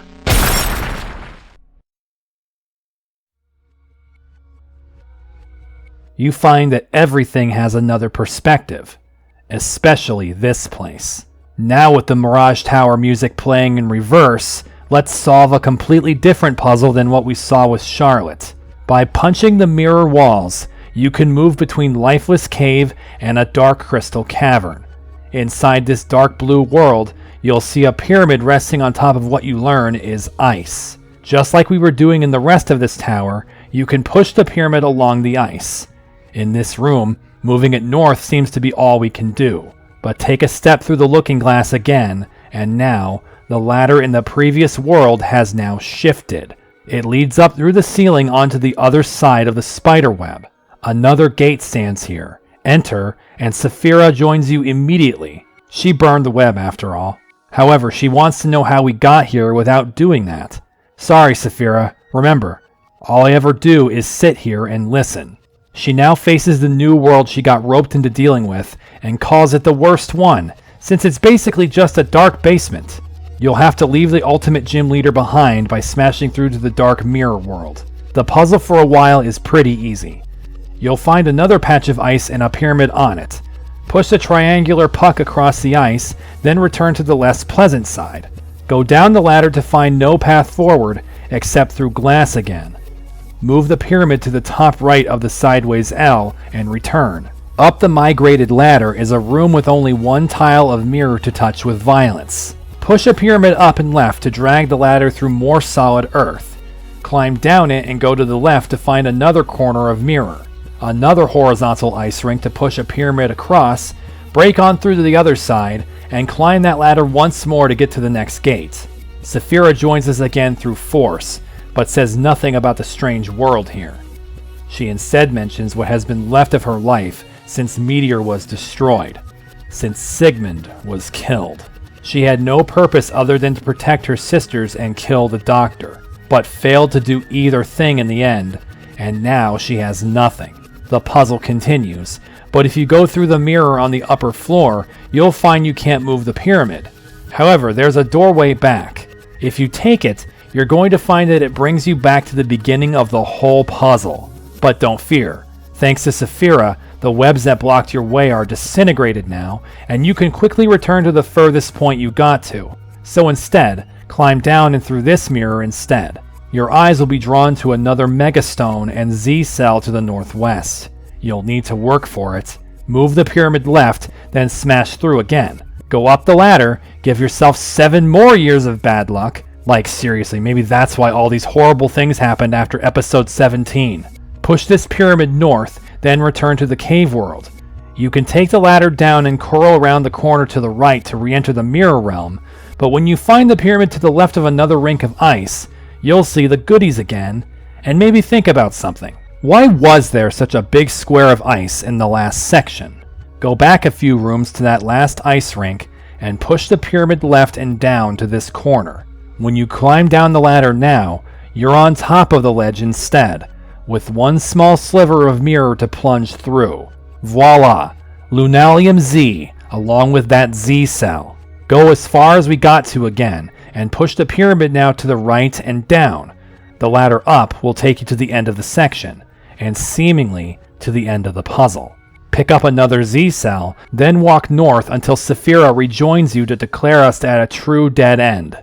She is at her wit's end, telling us to just leave. There's no reason to be here, especially with her as useful as the solid wall we're stuck behind, she says. When you go south again through the gate, you'll find yourself ejected completely from the new world. So, that's it? Surely not. We had to have missed something. You can venture back through the webless tunnels of the new world again to revisit Saphira, who mentions again how she doesn't understand why we got here without burning the webs. She says, though, to just leave her behind. She's only useful when something needs destroying. It took me some time to figure out what the solution to this was, but as I puzzled, I find a shiny Dusk Noir. Those are some vibrant colors for a ghost type. So what are we supposed to do? You should return to the last ice rink before we got to the dead-end room. All we have to do is position the pyramid slightly differently. Simply put it in the southwest corner of this square of the rink, then change worlds. When you climb up the ladder now, you'll see that you've risen to the ledge in the upper floor, which lets you smash the mirror up here from up above. Doing so will let you move north and cross some water. Another gate we haven't crossed yet awaits, leading into the alternate world of where Saphira is. All you can do here is move north through the water and over the glass floors. One single pane of mirror is here, and hitting it sends you to the rock dimension again, with a ladder south of you taking you up one more floor. Smash the mirror in this room, jump into the dark water, and climb the waterfall. Take in the stunning sight of twilit waterfalls around you, and walk north to find the obvious other half to the legendary you fought already. Lugia. Anomaly Battle number 2 in the Mirage Tower pits you against Silver Version's mascot, starting against Miss Magius. Houndoom should have had the easiest time killing that with boosted Dark Pulse, but it survived by its seed item boosting its special defense. But also boosted on Dark Crystal Field are Dark-type defenses, which is how Houndoom lives through a power gem. I get Slowbro in here for the upcoming Mega Diancie, who was not able to overpower Slowbro with Diamond Storm. Once again, I'm an idiot and don't have Surf back on Slowbro, but she makes up for it by using Psychic for half and lower special defense. After she's out, Mawile is in and bashes Diancie to finish it off. That angered the legendary of the Whirl Islands. Lugia will fight us already. I leave Mawile there since she will be able to break its multiscale for sure, letting Vanillix come in later. The legendary appears and is shiny, so I don't need to show you later what that looks like. Badass form. Pretty sure that's from Gale of Darkness or something. I've never played the GameCube Pokemon games. It turns out Lugia, though it chose to come out to Mawile, actually cannot do anything meaningful to her. Mawile can Sucker Punch Lugia 3 times to defeat it. But just before that third one, I put in a cheeky Swords Dance to assist with what remains. Lugia goes down, Mawile has little left, but the anomaly sends out Como-O next. This team really is scraping the bottom of the barrel, as long as Play Rough doesn't miss. It didn't. With no more Trick Room, I can only use Sucker Punch with Mawile here against Dialga. It wasn't quite enough to kill, as Mawile finally faints after doing a ton of work, but boosted Dark Pulse from Houndoom goes first and beats Dialga. Last but not least is Mew. Actually, it might have been least, because one more Dark Pulse defeats it instantly. First try on an anomaly battle. That's not going to happen often. Especially not this late into post-game. With that, we try to catch ourselves a Shadow Lugia. Houndoom up front, and I'm thinking, even though I'm super effective here, that multi-scale will probably keep Lugia alive comfortably. Oh, holy fuck. Okay, Glitter Ball time. And no Vanillix. No Vanillix at all. It didn't come cheaply, but eventually, I caught the Lugia in a Glitter Ball, and another quest is complete. But it appears that Saphira finally understood how we got through to this point, as she joins us atop this vista. She rather enjoys this view, seeing how even the musty basement New World has a side of beauty. Just as she sees something differently in this place, maybe she can see something different in herself. She knows if she wants to be the sister she keeps thinking she should be, then she shouldn't be here. She should go back to Laura, asking if we'll come along. Sure thing, but we won't go right to Laura. Saphira wants to see more of what she was missing all this time. When we do return to the first floor of the Mirage Tower, Laura asks her sisters if they can now talk through these difficulties like adults. Charlotte is quick to question if Saphira is old enough, to which Saphira lightly jabs at her. This pleases Laura to see her bookend sisters made up, as Saphira says how Laura shouldn't have to be the peacemaker, blaming herself as a poor eldest sister. But Laura tells her that she shouldn't be placing that burden on herself anymore. Laura wants Saphira to be taken care of for once. Saphira resists, but without real conviction about anything anymore, she's willing to try. As for Charlotte, Laura says how she shouldn't be deflecting from her actual emotions, to which Charlotte promises not to be sarcastic. For a maximum of 3 minutes, Laura decides this is good enough, admitting she does enjoy Charlotte's sass once in a while. She goes on to say that though the anomaly hunting went way off the rails for them, they should still have some fun as a family. To have the time to smell the flowers, which smell of love, trust, and the experience of growing together. If there's one thing the other two sisters agree on, it's making fun of Laura for saying that. To that, Laura thanks me for my help and says she has two sisters she's dragging home now. Except Saphira bargains her way out of it and now Charlotte gets dragged by both sisters. Those three. Anyway, it's time to meet up with another group that are having a fun time of their own. We're flying over to Barrow Ward for a picnic in Rhodocrene Jungle. Head to the north entrance of the forest and walk west to the huge tree, still remaining from the Tangrowth incident after all this time. Beneath it we'll find a group of the youngest among our friends. Lumi, Eve, Shelley, Noel, and Heather. Lumi greets us and says that the middle Belrose we just helped was the one who came up with this picnic until the quest we just completed got in the way. Lumi says that since Laura couldn't come, they'd invite me to thank me for everything I've done. Thanks! As long as this doesn't become some kind of multi-part quest fiasco. Eve nearby speaks how Lumi is happy we showed up, and that she's also been doing better. Way better. She came to realize that Lumi, even though she's younger, can do everything Eve can, maybe better. Heather is happy to see us too, but says she's secretly disappointed Laura didn't make it because Heather wanted to duel Laura as two elites to see who was better. Flying Poison versus Grass Fairy. Yeah, that sounds fair. Wait, then why aren't you ranked higher than her? She'll get over it though, but wishes something exciting would happen. Those are some dangerous words. Shelley greets us next, saying it took forever to find a good spot.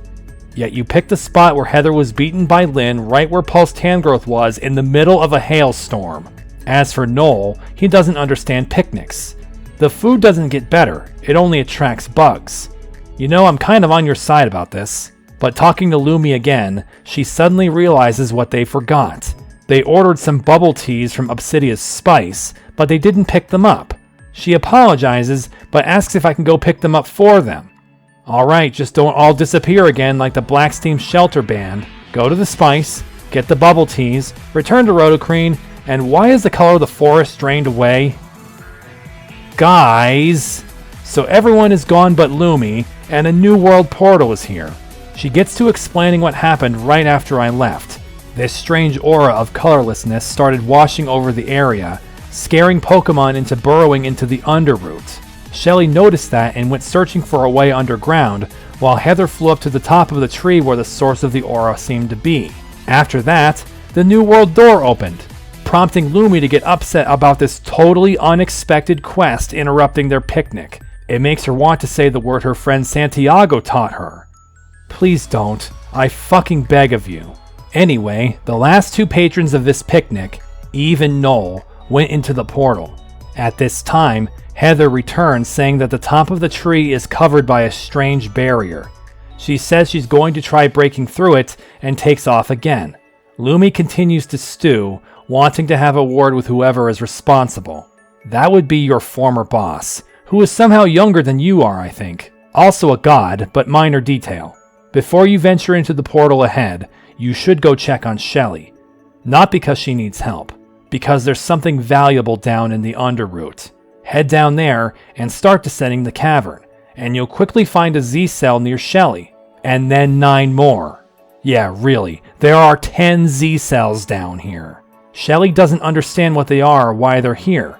Don't worry, in a few minutes the cells will make more sense. I'm saying that to Shelley and you, the viewer. Anyway, make sure you count 10 cells picked up before heading back to the surface. Enter into the portal now, which you'll discover may simply be a link between the forest and the inside of that massive tree. Eve and Noel are just inside, the former relieved to see us. She says that on top of the draining of all color, there are several Pokemon walking around in here that don't seem to be real. Noel observes that these Pokemon are fighting each other. Eve will begin working on retooling a tablet she had for when she was looking for Shaman, but you'll be left to figure out what's going on. Noel helps with this by saying there's an odd one out of these Pokemon. Take a look at them now. There are 3 light Espeon, 2 dark Umbreon. It stands to reason that you should make them even, so engage one of the Espeon. It and all Pokemon you'll find in here will only be level 100, so you'll be able to knock out anything as long as you have decent type coverage across your team. As soon as one of these Espeon is defeated and disappears, all the rest follow suit. A ladder appears, and when you climb up, Eve follows closely behind to announce she got the tablet working. She says that the Pokemon in this area are only manifestations of energy, mimicking Anomaly and Umbral power. Eve explains that the key will be to balance these energies within the room, and with the tablet she just prepared, she can tell us exactly which Pokemon to fight. In this room is Chingling, Espeon, and Mightyena. The power of the Anomalous, or light side, is measured at 7, while the power of the Umbral, or dark side, is 5. But important to know is that each Pokemon in the room has a power value that can only be a prime number between 1 and 20. That is, any given Pokemon's value is 2, 3, 5, 7, 11, 13, 17, or 19. Yes, 1 is technically a prime, but it won't be used in this puzzle, FYI. Eve then tells us the power values of each Pokemon. Espeon is 3, Chingling is 2, and Mightyena is 5. She has set us up with all the information we need. There are 2 Chingling, 1 Espeon, and 1 Mightyena, the last of which is the only dark Pokemon. That means the light side needs to lose 2 points, which is equal to 1 Chingling. Upon defeating it, the others vanish and the next ladder is available. We ascend as Noel approaches after first, then Eve. She begins polling the room to get the answers we need. She says that the light side has a power of 7, while darkness has 10. But just after she is able to get out that Togetic has a power of 7, this tree, or perhaps the sinister girl above, decides this peeking at the back of the book isn't allowed. Vines begin twisting about Eve, separating her from us. She realizes she's not safe here, and throws the tablet to Noel. She tells him to use it to make it through this place, and quickly escapes as the vines completely choke the entrance we came through. Noel then looks at the tablet, and says he doesn't know how to use it. All he can tell us is what the 2 totals of the sides are, not the individual Pokemon values. However, it doesn't deter him from thinking we can solve these problems. He says that from now on, he'll remind us how the puzzle works, heal our team, and give us the clues for the floor we're on, past or present. Noel reminds us that this floor has light at 7 and dark at 10. Togetic was confirmed to be 7, being the entirety of the light side. Meanwhile, Espeon, Chingling, and Mightyena's values still persist from the earlier floors. We now know that we must beat only Umbral Pokemon, of which there are only 2, Umbreon and Mismagius.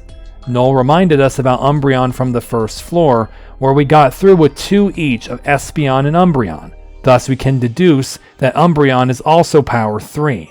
If it's 3, then Mismagius is 7, and we must defeat the Umbreon. Yeah, this puzzle is very mathematical, and it's going to intensify the higher we go. With Umbreon down, the way on is open. Floor 4 sets light to 12 and dark to 14. There are 2 Mismagius on dark side, with Togetic, Espeon, and Cleffa on the light. We know that both Togetic and Mismagius are 7, so we can clear out everything but one of each of those to solve the floor. By doing this, we gain the knowledge that Cleffa is power 2. Step 5. Noel reports that the light side is stronger at power 10, dark just behind at 9. The dark side is composed entirely of Umbreon. The light side is the entire Flabébé line. The 3 of them must each be different values, and the later forms will be worth more. In order to make 10 from 3 different prime numbers, they must be 2, 3, and 5. Also, something that should be mentioned is that you can't just kill everything. Both sides must have power remaining. If the 3 Flabébé line Pokemon are powers 2, 3, and 5, then that would mean that Floette is power 3 and must remain along with 1 Umbreon. This is the solution, and the next ladder is revealed. Up we go, and the difficulty increases yet again. Now the light side has 30 power, the dark side 26. Noel runs down the powers of the Pokemon we know already. Those are the powers of Floette, Florges, Espeon, and Chingling. However, they are joined by Granbull and Schweilus. What's simple enough is that the dark side only has 2 Schweilis. At 26 total power, that means Schweilis is power 13. We can't reduce light by only 4 since there's only 1 Chingling, so we must kill 1 Schweilis. Other than the 1 Chingling, there are 2 Espeon, 2 Floette, 1 Florges, and 1 Granbull. The total we have from the Pokemon we know already is 19. That leaves only Granbull as unknown, taking up the last 11 points. Therefore, with 1 Schweilis taking 13 points, we can leave the Granbull and Chingling to match that value. Noel says afterwards, though, there were 2 solutions. Indeed, you could leave Florges, any 2 Espeon or Floette, and Chingling. Sorry if your head is spinning already. We've got a couple more iterations to go. Noel informs us that there is power 24 on Light and 21 on Dark. But every Pokemon but Schweilis is new. 2 Kadabras and a Spritzee for Light side, and a Murkrow, Houndour, and aforementioned Schweilis for Dark. That means the Houndour and Murkrow account for 8 power. Meanwhile, 2 Kadabra mean they can't be 13, but if they were 7, that would make Spritzee power 10, which isn't allowed. So that means they must be 11, and Spritzee is 2. With that, you can determine that beating 1 Kadabra and every Dark Pokemon except Schweilis will net you another completion. However, Noel will note that this does not tell us what Murkrow and Houndour were. They could have been 3 or 5, but it's not known which was which, and technically they could also be 1 and 7. We'll have to contend with this missing piece of data on the next floor. 18 Light, 24 Dark, with the Light side fully understood. There's a Granbull for 11, and Togetic at 7. Noel confirmed that Houndour is unknown, but should be 3 or 5, officially excluding 1 as a prime number in the eyes of this game. Meanwhile, the rest of Dark Team is comprised of Mandibuzz and Drifloon. You'll now need to think about what each value of each Pokemon would be given if Houndour was 3 or 5. Given that Houndour can be 3 or 5, the Mandibuzz could be 17 or 19, but the Drifloon will always have to be 2. If Mandibuzz was 19, that would leave 3 and 2, but there's not a 5 on the Light side. We must instead assume that Houndour is 5, making Mandibuzz 17. Houndour 5 and Drifloon 2 for 7, so for the solution, that Mandibuzz has to go, and so does the Granbull, leaving both sides at 7. And now we've come to the final step, a truly algebraic enigma.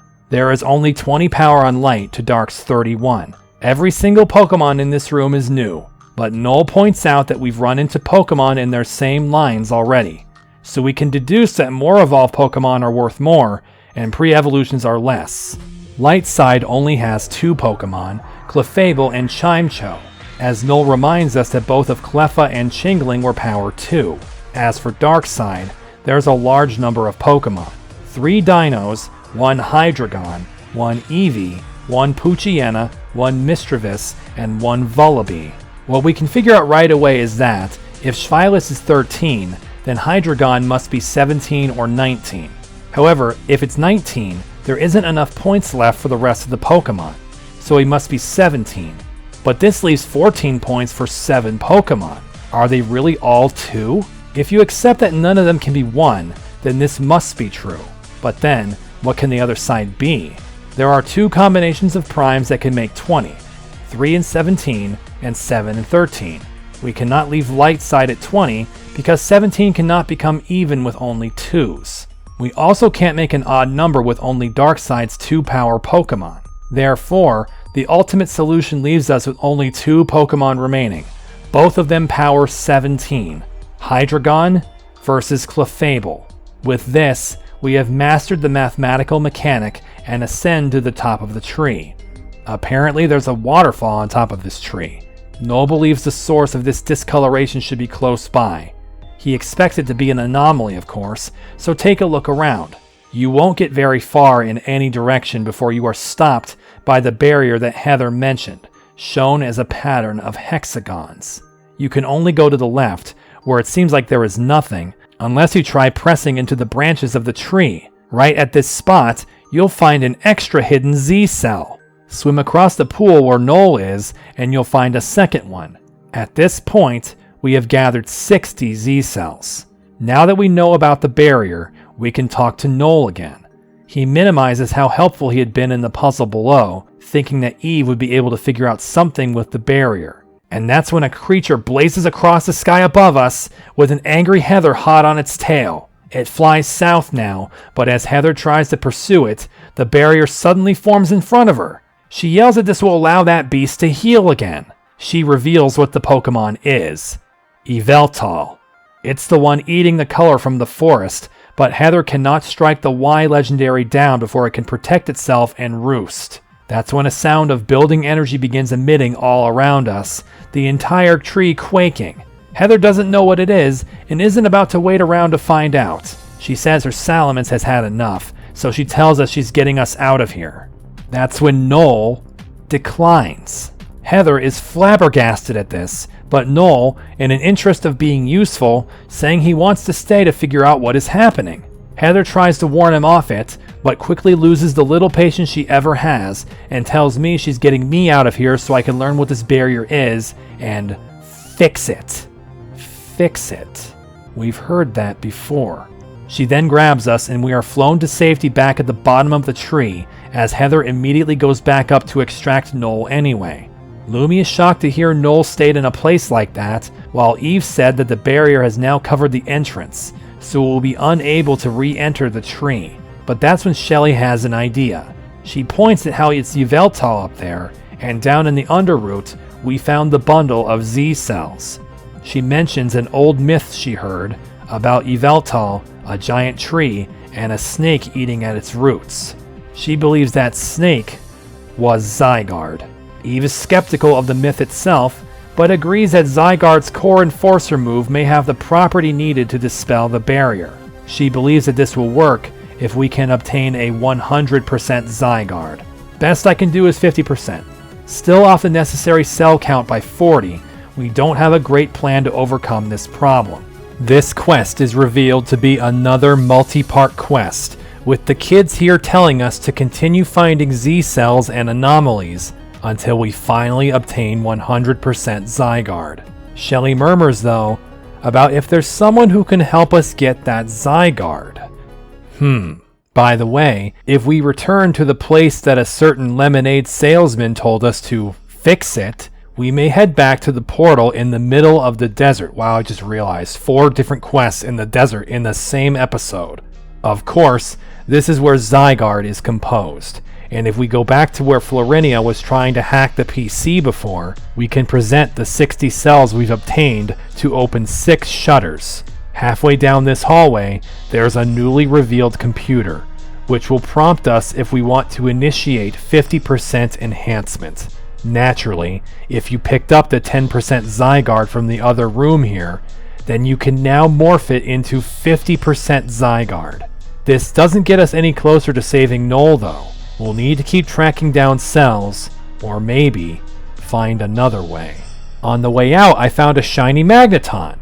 More of the Reborn color mixing. Really cool. But now it's time to turn our attention to the possibility that the confrontation with Lynn may be nigh. We received word from Simon that the meteor of Arceus may be in a new world portal in Citrine Mountain. We head straight there, catch a shiny Phanpy and shiny Octillery, and climb up the rock wall and waterfalls on the east side of Citrine Mountain starting from Barrel Bridge. In this highest cavern lies a portal. We delve through, gritting our teeth. The final battle approaches. We walk north through the void, a fitting place to end this war, and we find Ciel and Samson. The flying leader says we are just in time to watch them leave. Yeah, no way this was it. What the 2 circus leaders show us is a garden variety meteor, saying that Terra gave them info that the real one that housed the god of Pokemon would be covered in, what else? Crystals of the 4 cardinal colors. With no crystals adorning this meteor, the climactic conclusion to postgame remains to be reached, and the agate performers go on their way. Hey, did you both touch these 4 stones in the corners of this space? They make interesting sounds when you do. I wonder what's up. Oh. If you think about Pokemon and meteors, then it shouldn't surprise you to see the original meteor Pokemon from Gen 3. Deoxys.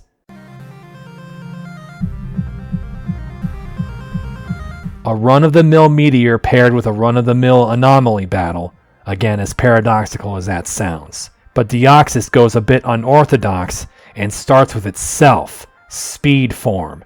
But it took one look at Houndoom and said, nope, here's Clefable. Well, I can't do anything with Houndoom now, so let's go Trick Room. Unfortunately, Clefable has begun cosmic powering up, gaining 2 of each defense per use on Starlight Arena. By the time I switch to Camerupt in Trick Room, it has maximum defenses. From that point, Camerupt does almost nothing even with a Z move, and when Mawile thought she'd overpower it with Iron Head, it used Soft Boiled. Oh, fuck you. It rubs salt in the wound a little more when Houndoom attempts to Destiny Bond and Clefable fails to kill him with Moonblast. I don't want to do this.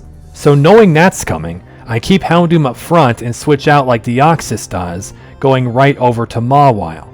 This time, with only 2 stages of defense, Ironhead does over half, so Clefable fires a Moonblast to do some damage before fainting. We've got a Mega Metagross to fight now, and I forgot something about Starlight Arena. Though it boosted Dark Pulse for Houndoom, it also gave it a Fairy type, so it becomes neutral to the pseudo-legendary, letting it survive and kill Houndoom with Meteor Mash. Then its Risen attack lets it one-shot Slowbro right after. Come on. A Sucker Punch gets the Mega, but Genesect is terrible for Mawile. It's also terrible for Camerupt, who can't survive Technoblast, after which my entire team crumples. I dispense with Clefable again, but Metagross can survive Flamethrower too, still killing Houndoom. This time I don't throw away Slowbro, just Sucker Punching for the kill.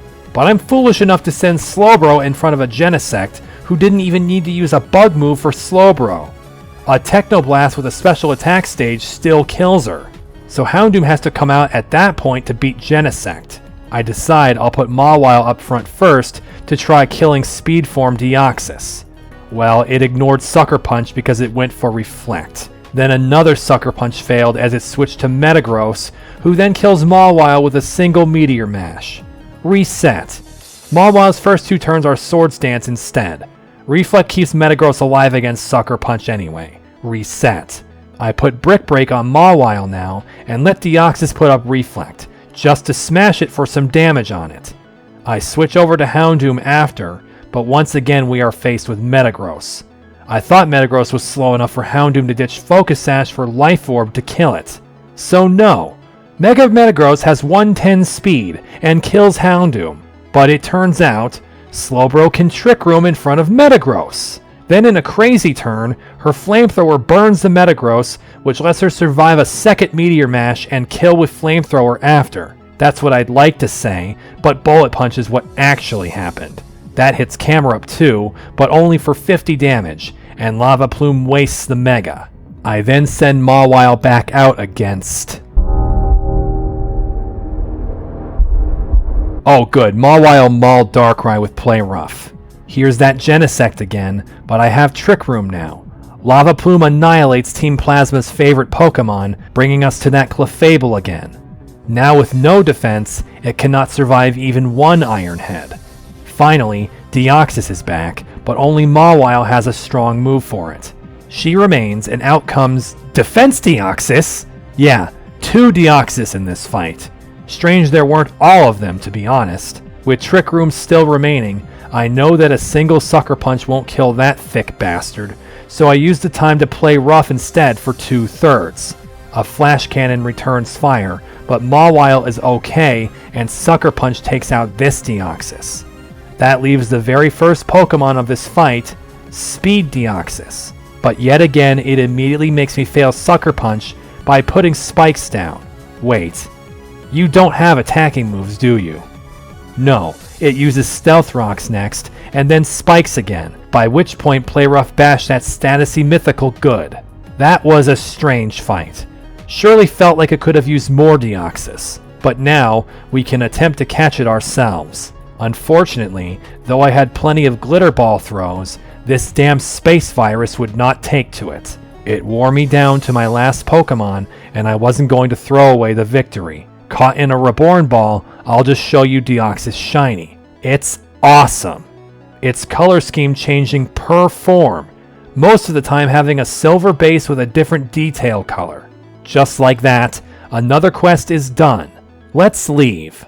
But though this was not the final battle with Lynn, she does show up to mock the quest we just did.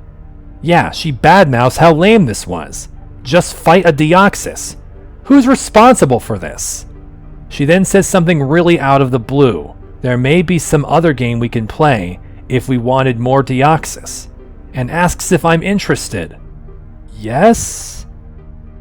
So you can't see it because I only record Reborn's screen, but if you say yes, your computer's browser opens to the website where you can download Pokemon Rejuvenation. That's kind of concerning from an IT security perspective, not gonna lie. Unfortunately, the effect of this more or less hack has been diminished greatly since the release of Reborn, because the URL the game opens no longer hosts Rejuve, so it's just a parked website now. It does still give you a worried feeling. Why could the game interact with my computer? Well, don't worry about that. It's probably okay. What's not okay is what is left to do in this episode. There's only one more quest, the one from Smeargle, that takes us to Apophil Beach. I'm not going to mince words here. I am terrified of this quest because it is one of the hardest parts of this game. I mean it. Top 5. In my head, it outranks Jirachi's Triple Gauntlet. You'll see why. Stroll up the beach from the academy to reach this cave that until now has only hosted bonus content.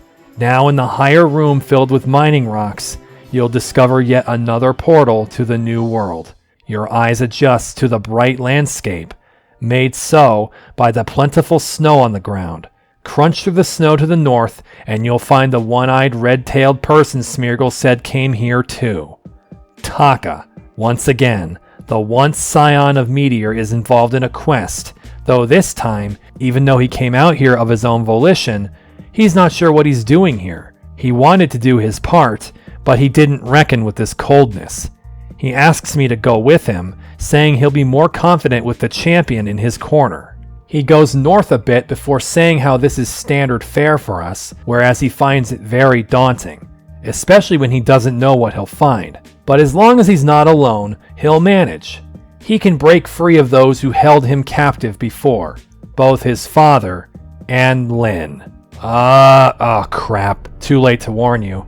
For the first time in the game, the real Lynn has made herself known to someone other than me and the characters we found with umbral auras. Taka is literally dumbstruck at this, getting a swift mocking from Lynn, calling him as charismatic as a paralyzed slugma. But Taka actually pipes up and argues he's at least a mag cargo. Yeah, you tell her, Taka. But Lynn thinks not, and this is when you learn something. It's been several episodes since we dealt with Pokemon's trios of legendaries. Well, you see, there's been one more trio waiting to ambush us, as Lynn introduces Taka to one of them now. Anomaly Kyurem. Welcome to the quest of the Tau Trio. Kyurem corners Taka as he tries to reason with Lynn. She has no interest in that. Kyurem launches Taka across a chasm of space, then it glares at us. It flies away as Lynn mocks Taka some more. She says how his pathetic attitude gets people to try helping him, though they only do so, she claims, as a way to manipulate them. Everything turns into conspiracy with you. Always malice rather than incompetence. But she says now that Taka is waking up, so she leaves us alone. Across the mauve space on another piece of land, Taka gets up from his close-up with Kyurem. He stands up and realizes he won't be able to get back up to where we are now, but that if we both continue forward on our respective landmasses, we'll eventually meet up.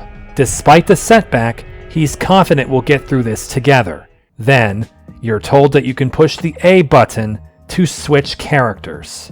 And now you can control Taka. You'll quickly learn that you must switch to him to make any progress in your own body. A formation of ice blocks your way north. As Taka, You can begin going south and bump immediately into one of those orbs of light that the New World loves to sprinkle around to control anything it wants. Taking it will shatter the very ice blockade we are standing in front of. Go south some more to an ice rink, going down, right, down, left, up, right, down. Then you'll come upon an Altaria, but currently it just rests here. That's when Taka will hit a wall. Literally.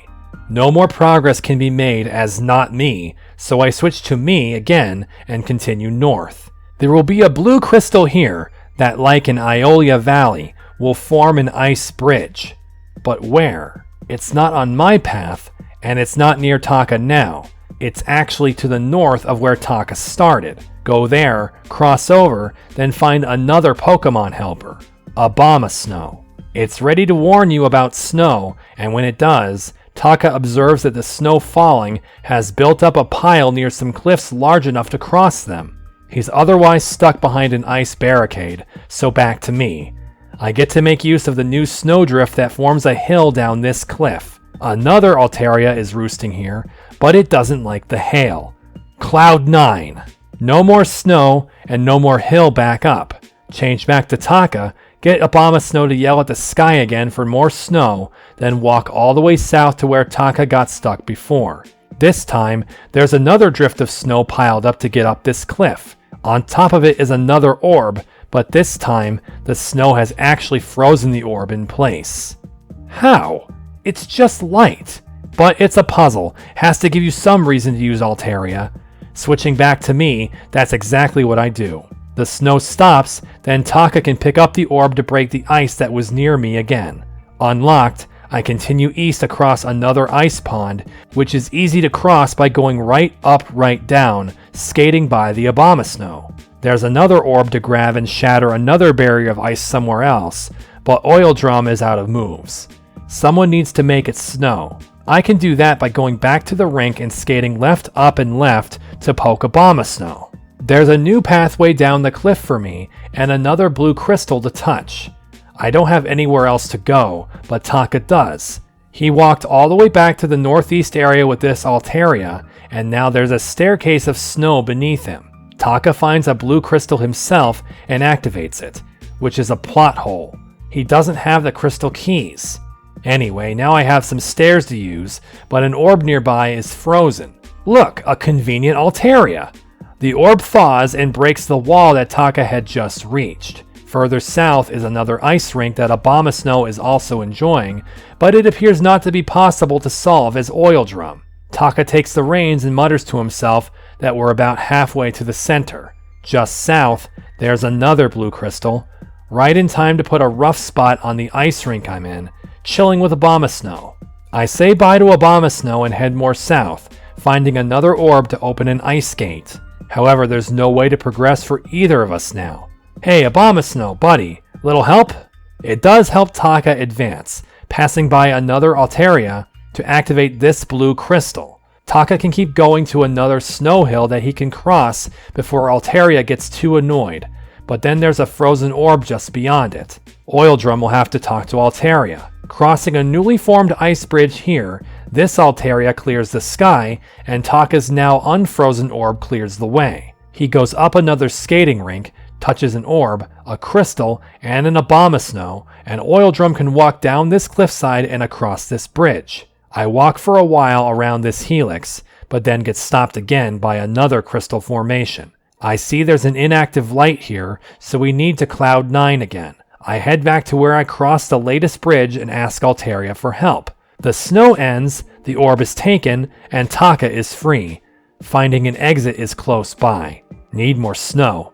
Taka climbs down a new snowpack and finds an orb that needs thawing. Just beyond it, though, is a 3x3 grid of crystals, white and black. First, Oildrum heads back to turn off snow again, and Taka's orb breaks the wall in my way. Turn the snow back on, then run south from the now dusted wall to find a way to descend the rock face. Curling around the last of the helix, I find my own set of 9 black and white crystals. Now we must both get to work setting these crystals to be the correct color. Specifically, I must set all of my crystals to black, and Taka must set all of his to white. so that we are the opposite color of the rock underneath our feet. I'll be honest, I don't have a great way to explain how to solve this puzzle. It's the exact same premise as the gas canisters we saw at Corey's gym, if you can remember that far back. Each time you activate a crystal, it changes its color along with all the crystals adjacent to it, but not diagonally. One thing to note is that if you have only the center crystal different than the rest, you can click it, then the 4 crystals that change color around it to get them all to the same color. The entire path I took to solve this will be on screen, though I imagine it's really sped up, so that you can do exactly as I did to get through this. Once both sides are completed, a bridge forms between Taka and me. Taka is glad this is nearly over and tells me about the door to the north. Trust me, Taka. This is not even close to over yet. Some jumping squares have appeared north of us to access that door he saw. Get that reset counter and your team ready. Mount one more hill and prepare to suffer. At first, Taka here is wondering what we'll find, expecting the worst, but nothing seems to show up. He's hoping this is a sign that not everything has to be horrible, something that he became accustomed to being raised by Solaris. Oh no, don't worry, she's coming. Yep, there she is. She immediately tries to make him feel dumb because all parents suck. You're starting to sound like someone else I know, who learned her lesson. She tells him now to shut up and play. And here's the horrible. Reshiram and Zekrom. Of course, 2 dragon legendaries and 2 trainers means it's time for a 12-on-12 battle. Awfully though, instead of starting on Mountain or Snowy Mountain like the preceding wild encounters, this fight is on Icy Field. That's especially bad because Houndoom up front will very much want to Heatwave Alolan Ninetales and Glaceon, and then the Icy Field will become Water Surface. It sucks because Heatwave damage is lowered here, on top of being cut for being in doubles. But amazingly, it crit first turn on Glaceon to one-shot it, but as always, the Ninetales has a fixation on Aurora Veil. We're now swimming, and Taka's Komala only protected first turn, while Glaceon is replaced by Weavile. Heatwave is the same power on Water Surface as Icy Field, so Houndoom uses it again, but Aurora Veil further cuts it to be nearly useless, still not killing Ninetales. Weavile then breaks Houndoom in half with Brick Break, and Ninetales blizzards Komala to return to Icy Field. But Komala only has 2 moves, Protect and Last Resort. It uses that second move now to kill Weavile. That was nice. Time to Trick Room, but the moment I bring in Slowbro, I regret it. Mega Bayonet. Not again. Not after last time. I'm so sure it will destroy Slowbro, but I'm wrong. Ninetales hits us with Blizzard for only a bit, then Komala went second to beat Ninetales finally. Then, Bayonet chose to Gunk Shot against Komala to beat it. That left Slowbro free to Trick Room. Unfortunately, Taka may not be well suited to Trick Room.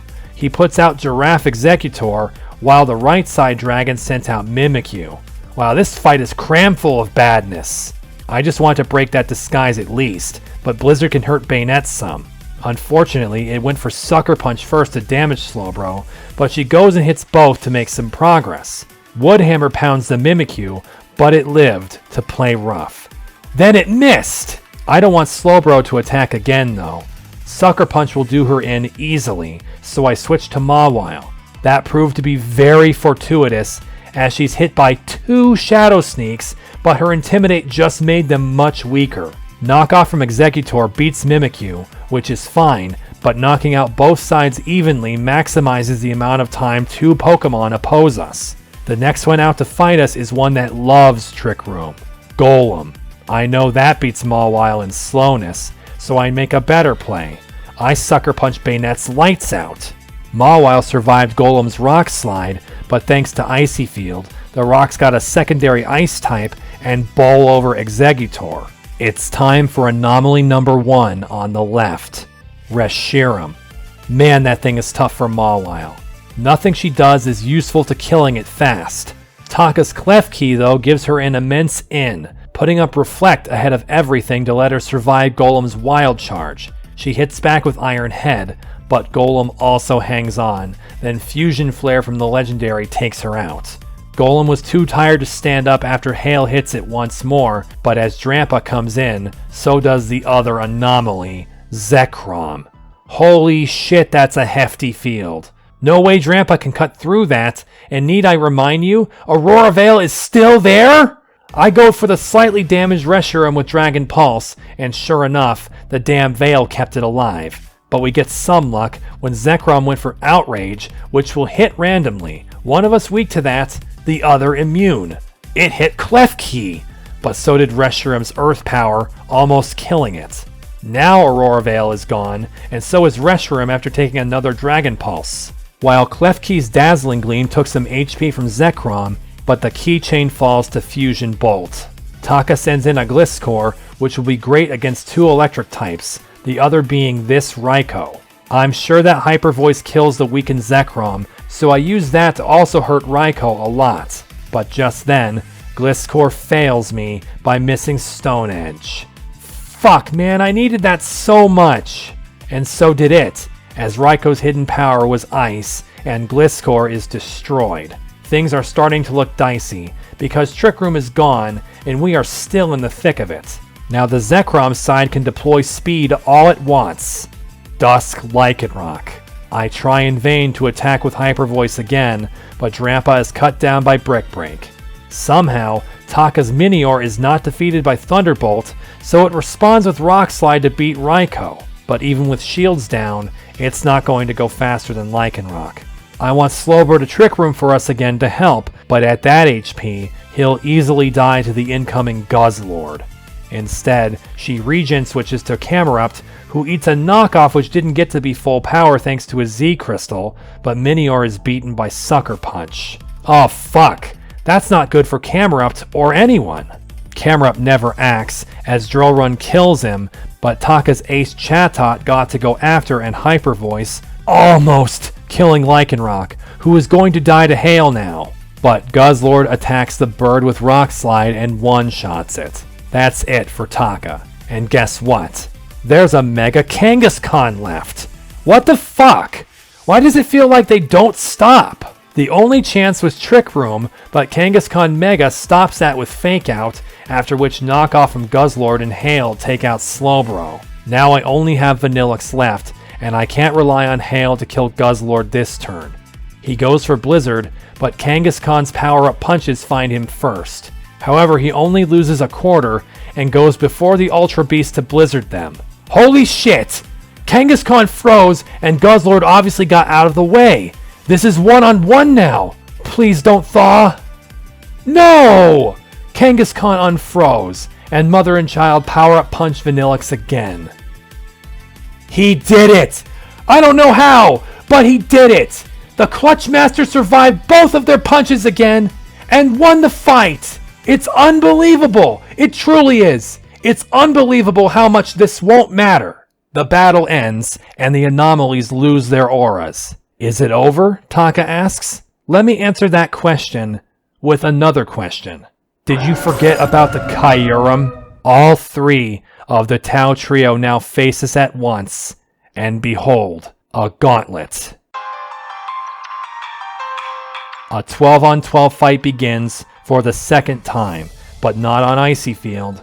We're on New World now, which, with all the legendaries that will show up in this fight, will be so much worse for us. The first legendary out is Mew, but its partner is Mega Manectric. Oh god, Houndoom is so screwed. Can he even attack once? He can, but he got attacked first.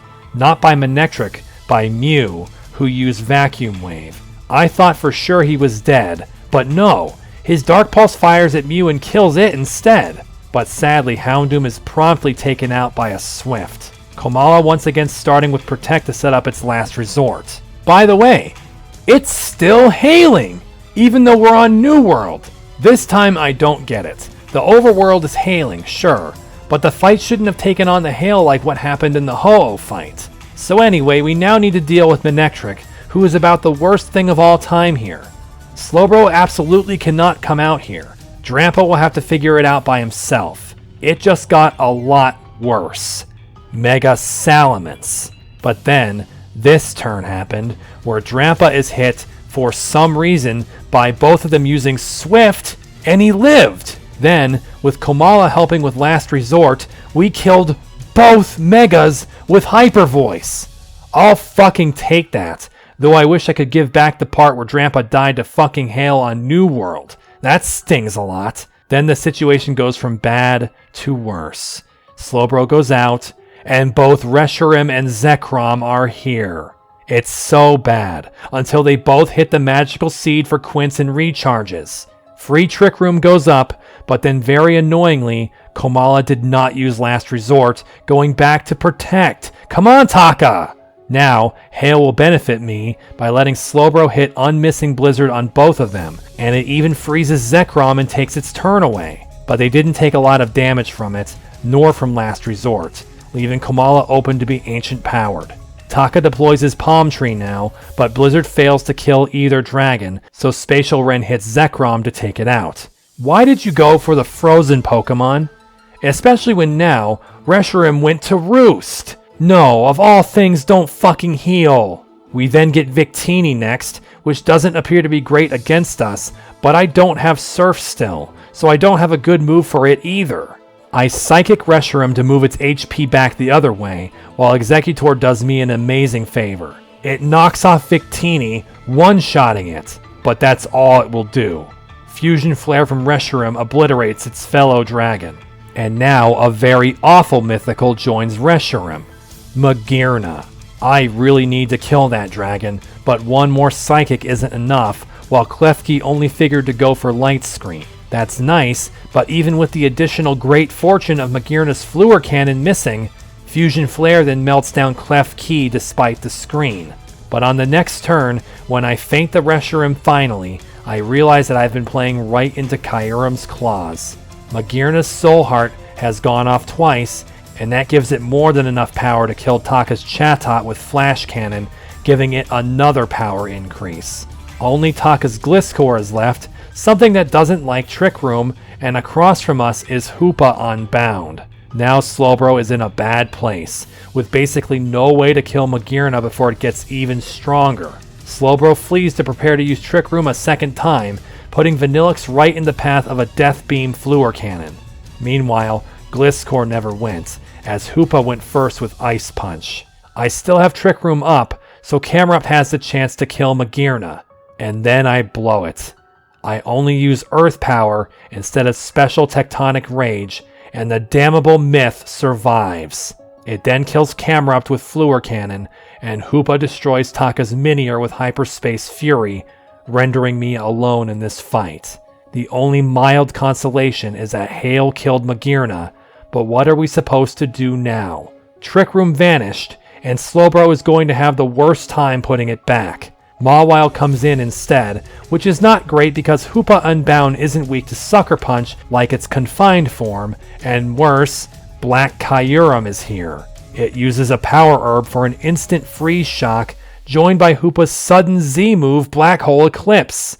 Mawile didn't stand a chance, and neither does Slowbro. The first attempt at the second part of this gauntlet is lost. We have to do the first fight again. You know, that fight that we had to get by the skin of our teeth thanks to the Clutch Master? Yeah, this is going to be hell. I hardly know what to change. How do you better prepare to fight 24 Pokemon? Keep that question in mind. One thing I thought is that, though the kingpins of these fights are dragons, Drampa seemed less useful while being weak to both of them and all the ice types. Instead, I switch him for Hariyama, who can crush the ice types without melting the field and use Fake Out to maintain some control in doubles. It's not like this increases my confidence at all. And remember how the first fight started? I crit the Glaceon with Heat Wave. I don't do that this time, so Houndoom takes half from its Blizzard now, refreezing the water. But a second Heat Wave, even dealing with Aurora Veil, kills the Glaceon, and Ninetales died to Last Resort after it blizzarded us. But then Mimikyu and Weavile show up, and I know Houndoom is getting priority attacked. Yep, there's an Ice Shard, and Mimikyu's Shadow Sneak was coming at him too, leaving that to fail on Komala, whose Last Resort hits the Weavile hard, but not lethally. I thought this might be a good time for Hariyama to show up and fake out, which killed Weavile, but then Play Rough wiped him out in one hit. Oh, this is going to hell. Now Mimikyu pays back Komala by ignoring its last resort. Slowbro can't come into Mimikyu, and I want damage, so the best I can do is Blizzard with Vanillix. Mimikyu beats Komala before it could strike the arriving Raikou, who hits Vanillix with Aura Sphere. He somehow lived that, but Blizzard, besides only breaking Mimikyu's disguise, only did about half to Raikou. Klefki came in and light screened for us, and then I wanted to call Vanillix the Clutch Master again when he survived Play Rough from Mimikyu, but Thunderbolt followed right after to stop a further Blizzard. Camerupt is better suited to this field though, surviving a Play Rough from Mimikyu while Raikou turned away from him to Thunderbolt Klefki. Horribly, it paralyzed the keychain and he couldn't move. I had to use Camerupt to Earthquake, which almost kills Klefki, but at least the other side fell. Unfortunately, the ice had melted once, so Earthquake broke up the ice into water's surface, taking away his ground moves. After that, Klefki still did faint to Hail. Guzzlord and Lycanroc show up to the long-necked dragon next to me. Camerupt has no value here, so I go to Slowbro now, who eats a Brick Break to kill our screen. But then Exeggutor slammed Lycanroc with Woodhammer and killed it. I got excited until Guzzlord hit Slowbro switching in with Knockoff to take away most of her health and the Amplifield Rock. Super over for her, especially with Megacon back in to fake her out to death. Exeggutor did great for a second turn by Dragon Hammering Guzzlord, but it survived that to Rock Slide it back before fainting to Hail. My team is just too far behind. Mawile showed up at the same time as Reshiram. She could only Sucker Punch Kangaskhan before dying to Fusion Flare. Woodhammer from Neki took out the Mega, replaced by Reshiram's counterpart. Now all I have left is a Pokemon who has two moves that do no damage, one that does half damage, and Rock Slide. Though Taka went further on through this fight without me than I'd expect, in the end, he also fell. So you see, even the first fight is hellish, and we have to beat a second fight afterwards with even more legendary walls in it. I threw away a couple garbage attempts trying to do something about killing the ice types with Mawile and Heracross. Neither approach did anything useful. Now I lead with Slowbro instead, because she's likely to survive the first turn if all Glaceon can do is Blizzard. Trick Room goes up first turn, and Slowbro learned Brick Break to deal with Aurora Veil early, but Komala attacked Ninetales instead of Glaceon, so they're still alive. Two Blizzards buffet us, killing Komala, and Slowbro is weak. Gliscor comes in as Slowbro flamethrowers the Ninetales in case it tries putting up the Veil again. But for the second time, Gliscor missed Stone Edge! He pays for it with both of our lives! Mawile goes out there, but Golem is here to out-low speed her again. But thanks to her Intimidate, it appears to only want to do Wild Charge, which does crap to Mawile. Her Iron Head meanwhile bashed Glaceon down, and we have a light screen. But Reshiram is back to burn up Mawile, and she has nothing good to hurt it. We also get a Reflect, but it's all not enough for Mawile to live through Earth Power, only doing a bit over half with Play Rough. Camerupt is out now, and manages to take a Rock Slide without flinching and Earthquake. This is where I realize that not starting with Houndoom improves Camerupt's chances a ton. The ice has not melted in this fight, so it doesn't break into water's surface now, instead creating spikes on the field for both sides. This also kills Reshiram before it could go, and though Klefki was hurt by it, Reflect really cut down on the damage, and then its Dazzling Gleam took out Golem. Now Zekrom and Guzzlord are here, which Camerupt will love to hit the former with Tectonic Rage. I got upset when Guzzlord went first and attacked Camerupt with Knockoff, but he lived that to throw the Z move and kill Zekrom in one hit. I did this gambling on the hope that Klefki unleashed another Gleam to quad out the Ultra Beast. Klefki does it! But at this low HP, seeing Weavile and Lycanroc, I'm sure that priority has come for me. No? They just chose to let him Earthquake first and kill Lycanroc, followed by Klefki killing Weavile before it could move? I can't believe how well Camerupt is holding on to this.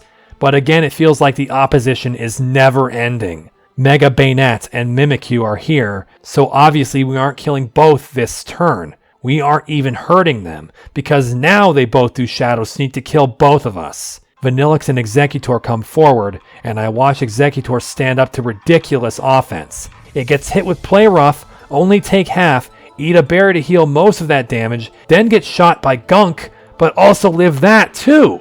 Then Vanillix beats Bayonet immediately with Blizzard, breaking Mimikyu's disguise, and Woodhammer killed it!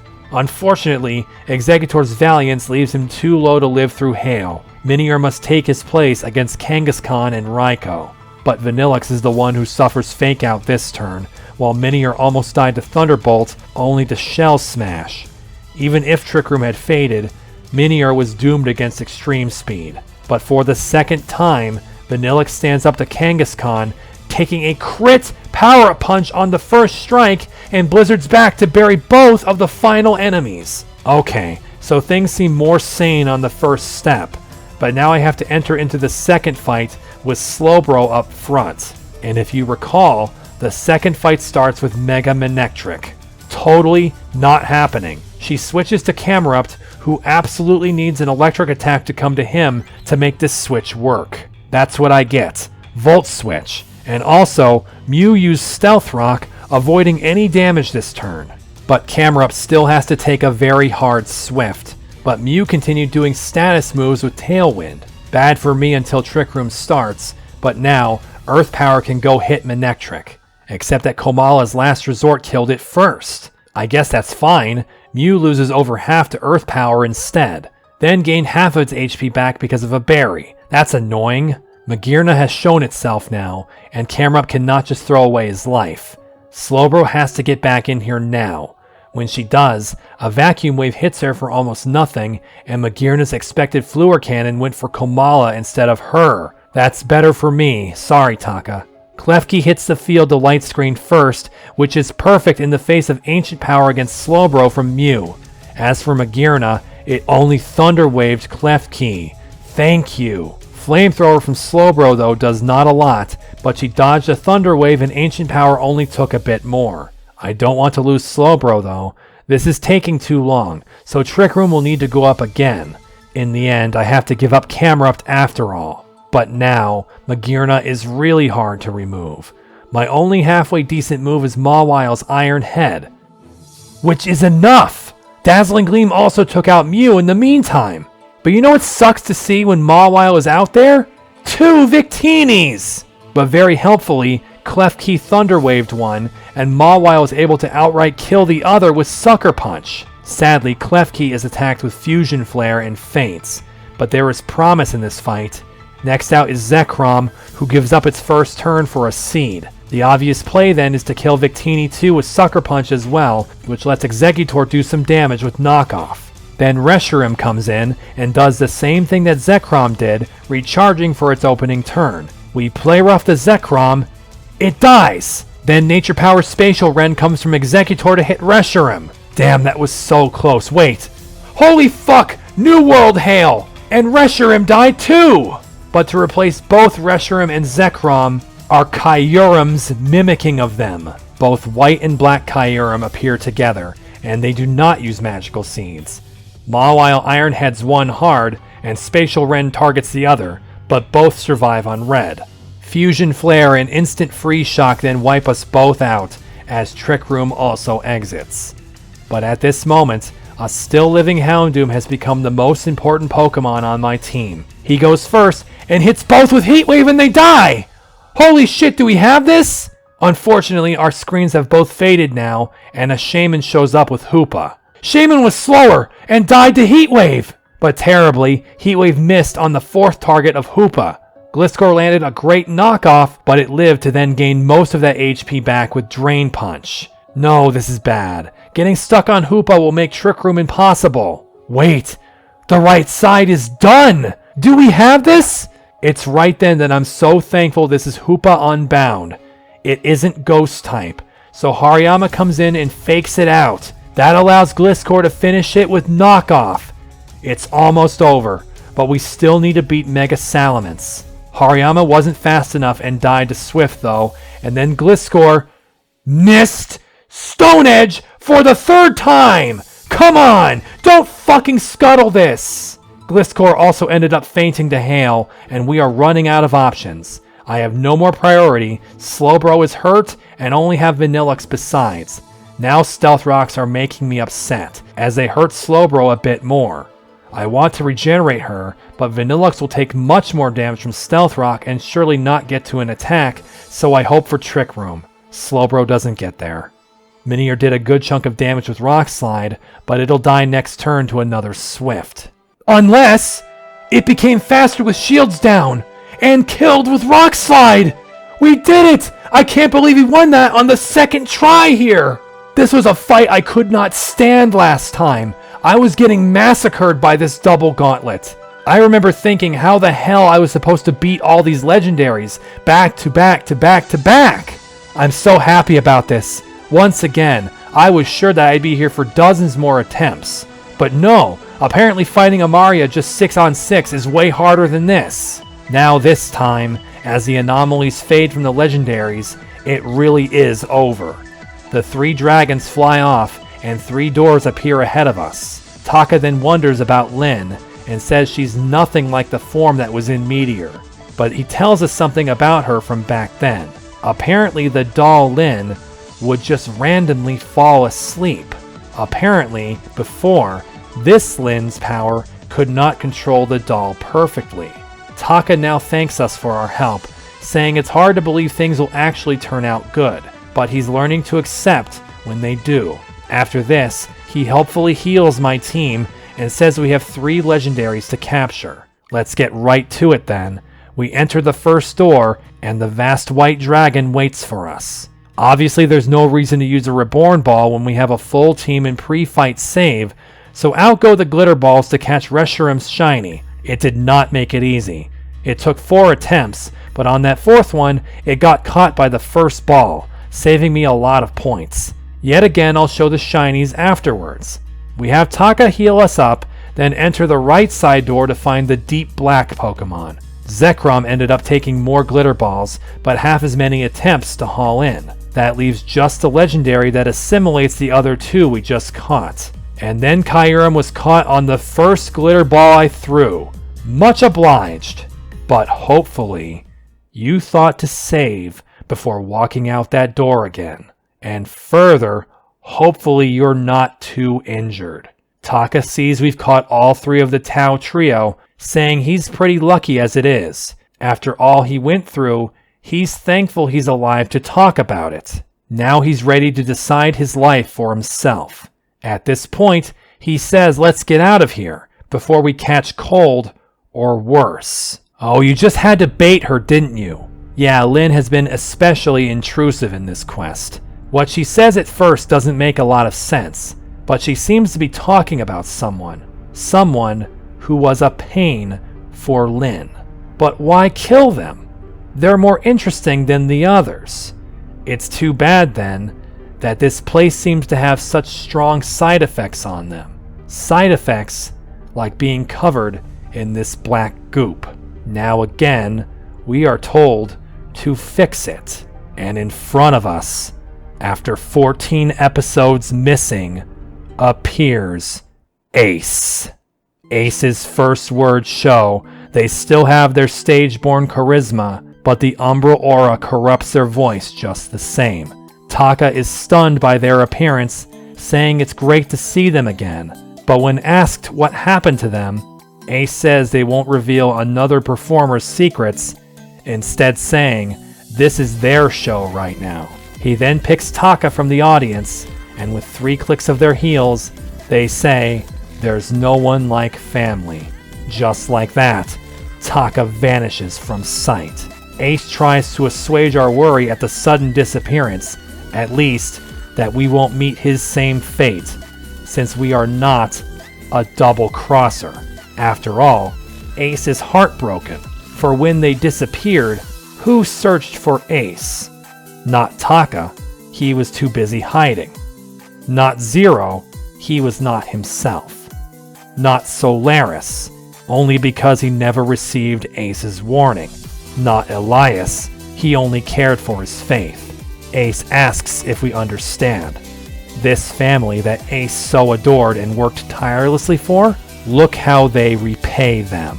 They didn't even think to miss them. Ace reminds us what they said before. Loyalty is an illusion. They watch the lie of illusion unravel within the digital world that Tidalwind trapped them in. They tried to be the family they wanted to be. So now, let's try something else.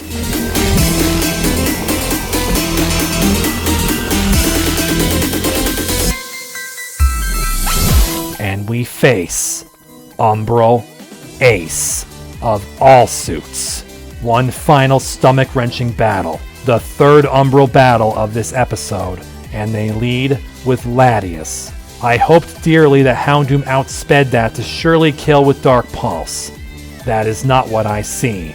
Latias goes first to knock out Houndoom with Draco Meteor, but when I go to Mawile after for Sucker Punch, Ace quickly hooks Latias for Mesprit, thus failing Sucker Punched as it also used a Seed to Quint boost. This is a bad situation, as the recharge turn is taken before the next turn, so it'll get to attack now, and Sucker Punch probably won't kill.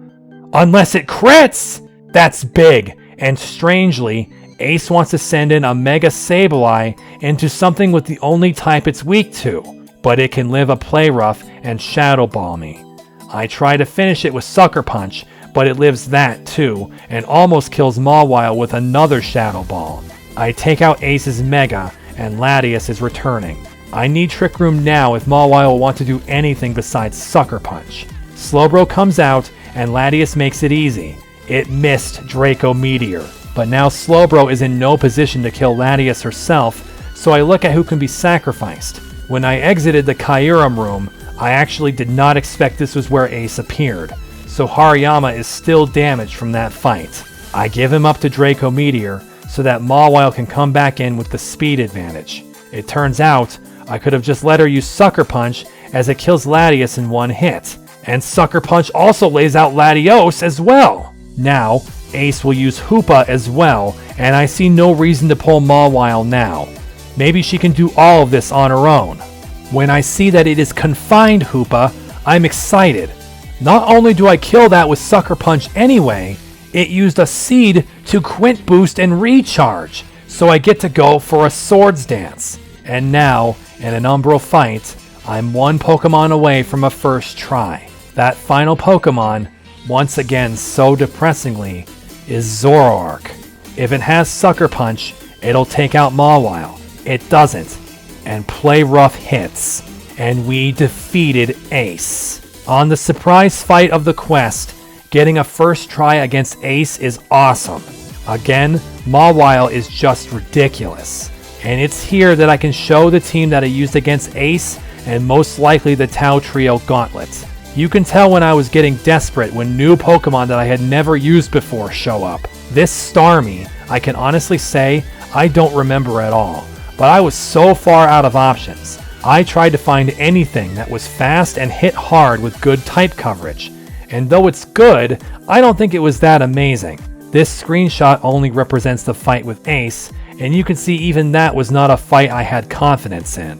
The Umbral aura fades from Ace like it has from all the rest, as their mind returns to normal, saying that facing the truth was just too cold. But quickly, Ace's demeanor becomes much more lively, as they thank me for rescuing them. But Ace proves that their Umbral self can't hide their tricks from their usual self. Ace clicks their heels 3 times again, and Taka is suddenly back. Ace apologizes to Taka for what they had done, but Taka apologizes in return for not looking for them, though he doesn't know what he could have done. Ace understands. What is there to be done about the rampaging child deity? But there were things that could be done, such as giving Florinia the ability to access the emergency console at the Labradora tournament. You beautiful bastard, that was you? Who really is the better hacker, huh, Terra? Ace turns away Taka's apology instead, saying we should be thankful we are all standing here instead. Ace is still dismayed watching everything unfold as it did, almost the entire family vanishing. But Taka thinks now they have the freedom to be the family they want to be, saying he missed Ace. Ace is pleased to receive such a happy ending, almost thinking to thank Lynn. Yeah, listen to Taka, don't thank Lin. At this point, Ace is completely done with this frozen tundra and wants to go someplace warmer. We all do, returning to the nightclub. Ace, of course, is here, which gets a couple people to respond to their entrance. One of them, of course, is Tara, who seems to be sweating a bit about Ace showing up. However, Ace seemed to have buried the hatchet while Tara feels some remorse for what she did. But the other person who will tell you something very interesting is Ciel, because Ace is Ciel's cousin she told us about. The game made that clear enough before with the omnipresent visions, but it's so cool to hear it confirmed. Of course, Ciel gave Tara the recompense she deserved, but then mercy, as it were. Had Ciel not pushed Ace away from the circus at the very start, then they may have not fallen into Meteor. As for Ace themselves, they are delighted to be in this place, able to make new memories. Ace also asks us something. They want to see if we still have the little one they left at the water treatment plant. You mean the Fennekin? It's a Delphox now. They actually acknowledge this, which is good work on Ame's part. Ace thanks us for finding the Fennekin, though saying that if it wasn't part of my team, then they guess there's no fixing taste. Then they tell us to pick a card. Yes? The yes card. Now it's a red card. Cool. One last bit of business to take care of. The Shiny Tau Trio. Zekrom gets a slick cyan recoloring. Reshiram now looks like a proper fire dragon. And Kyurem gets a similar blue to Zekrom across its other forms too. This brings the quest this episode to an end, and also advances us to level cap 140, with 6 jobs well done. Okay, not really. Some of those jobs aren't done yet. But there were more than 2 quests from this episode that are to be continued. One other will be the first to revisit, and it will surely not be a dull quest anymore.